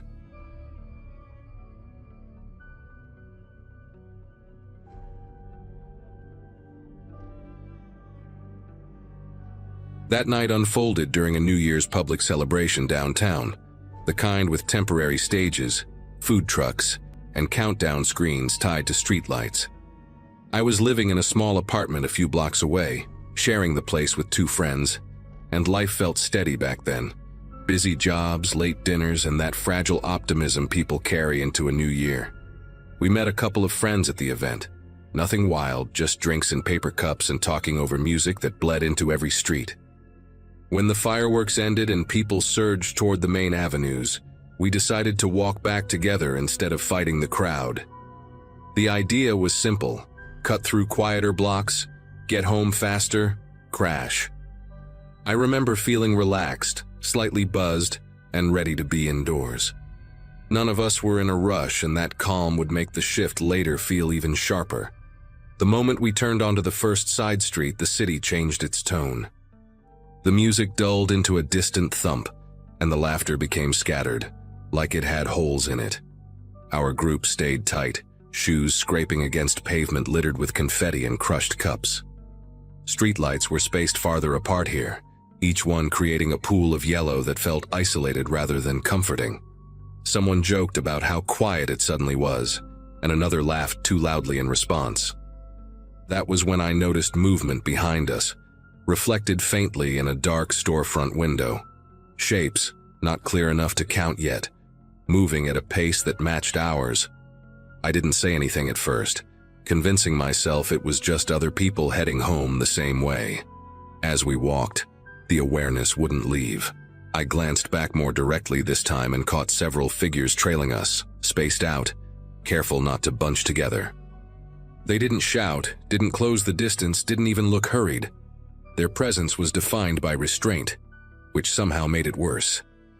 When we crossed an intersection and took a sharper turn than necessary, I listened for footsteps changing rhythm behind us. They did. The sound echoed a beat later, delayed but intentional. One of my friends whispered my name, asking if I saw them too, and that confirmation snapped the last thread of denial. We weren't imagining it, and we weren't alone anymore in the way we wanted to be. We picked up our pace, not running, just enough to test the situation. The figures responded without hesitation, adjusting speed with us, still keeping that measured gap. Light from the next block looked thinner, and the buildings grew taller, squeezing the street into a narrow corridor. When we veered toward what should have led back to a busier road, the figures spread slightly, forcing us to stay straight instead. That was the instant the pattern clicked into place. This wasn't random overlap or coincidence. It was guidance without words. The realization pressed down on my chest as we were nudged farther from noise, from open doors, from anywhere help might casually exist. Every step after that carried the weight of knowing we were being steered. The silence between us thickened as we moved, broken only by the uneven rhythm of our breathing and the soft scuff of shoes behind us. No one suggested calling for help out loud, and I think we all knew why. Shouting would have meant stopping, turning, exposing ourselves. Phones were out, screens dimmed instinctively, as if light itself could betray us. I remember the smell of damp concrete and old trash, sharper than it should have been, like my senses were overcorrecting. The figures stayed just far enough back to avoid being caught in direct light, faces swallowed by shadow, outlines dissolving whenever we tried to focus on details. That distance felt calculated, like a leash held loose on purpose. We reached a stretch where the streetlights thinned even more, one of them flickering like it was deciding whether to stay on. Someone muttered that this wasn't right, that we should cut through a courtyard ahead to reach a more open block. As soon as we slowed to change direction, the figures shifted again, spreading wider, occupying the edges of the street without ever fully blocking it. The message landed without words. Keep moving forward. My mouth went dry, and every plan I tried to form collapsed before it could take shape. They didn't rush us, didn't threaten us, didn't need to. Control didn't come from speed or force. It came from certainty. At one point, I tried something small, almost pathetic in hindsight. I dropped my keys, letting them clatter loudly against the pavement, and bent to pick them up slower than necessary. The idea was to see if they'd close in. They didn't. Instead, they stopped too, freezing the space behind us into a silent standstill. That pause was worse than movement. It felt like an acknowledgement, like they knew exactly why I did it and wanted me to know they were paying attention. When I straightened and started walking again, they followed, footsteps resuming in perfect sync, as if the street itself had learned how to breathe behind us. We were nearing a stretch of buildings with no windows at street level, long blank walls that reflected sound in strange ways. My heart hammered so hard it felt visible, like it might show through my jacket. One of my friends whispered that we needed people, light, anything, and pointed toward a narrow passage that cut between two buildings. It wasn't ideal, but it was unpredictable. We turned into it suddenly, all of us at once, shoes slipping slightly on damp ground. For a split second, the footsteps behind us stopped. That moment of absence carried its own terror, heavier than pursuit, because it meant they were deciding what to do next. The passage was tighter than it looked from the street, boxed in by brick walls that trapped every sound we made. Our footsteps bounced back at us, distorted, making it hard to tell what was real and what was echo. About halfway through, we realized the silence behind us hadn't lasted. Footsteps returned, closer now, no longer bothering with distance. The figures had committed to the turn, their pace quicker, more confident, like the decision had already been made before we even acted. Panic shifted into something colder and sharper, the kind that forces your mind to work faster even while your body wants to shut down. I could hear someone in our group quietly crying, trying to keep it contained, which somehow made everything feel more exposed. The passage opened into a small service road with a single working light buzzing overhead. In that harsh glow, I finally caught clearer glimpses of them. There were at least 4, maybe 5, dressed in layers that didn't stand out individually, but blended together into a uniform of dark fabric and stillness. No one said a word. Their faces stayed angled just enough to avoid being fully seen, but their attention was unmistakably fixed on us. One of them raised a hand, not pointing, not waving, just lifting it slightly, and the others adjusted their positions without looking at each other. That small gesture told me everything I needed to know about how coordinated this was. Adrenaline pushed us to move again, this time faster, nearly breaking into a run. The road sloped upward toward a block where I knew there were residential buildings, balconies, maybe even someone awake. The figures followed, but now the gap was smaller, the intention less hidden. I could hear the scrape of their shoes clearly, each step deliberate. We reached a corner where light spilled out from a convenience store at the end of the block, its windows glowing like something unreal. Without speaking, we sprinted for it, abandoning any attempt at subtlety. Behind us, footsteps accelerated too, finally loud, finally honest about what they were doing. We burst into the light, breath ragged, nearly colliding with a couple standing outside the store. The figures stopped just short of the glow, their outlines retreating instinctively, as if light itself drew a boundary they wouldn't cross. They didn't scatter or run. They simply stepped back, melting into darker streets with the same discipline they'd shown all night. We stayed there longer than necessary, shaking, trying to explain ourselves in half sentences to confused strangers. Eventually, we took the long way home, sticking to crowded roads, lights, noise. To this day, I don't know who they were or what would have happened if we hadn't reached that store, but I do know this. They weren't lost, they weren't drunk, and they weren't curious. They knew exactly where they wanted us to go, and that's what still keeps me awake some nights.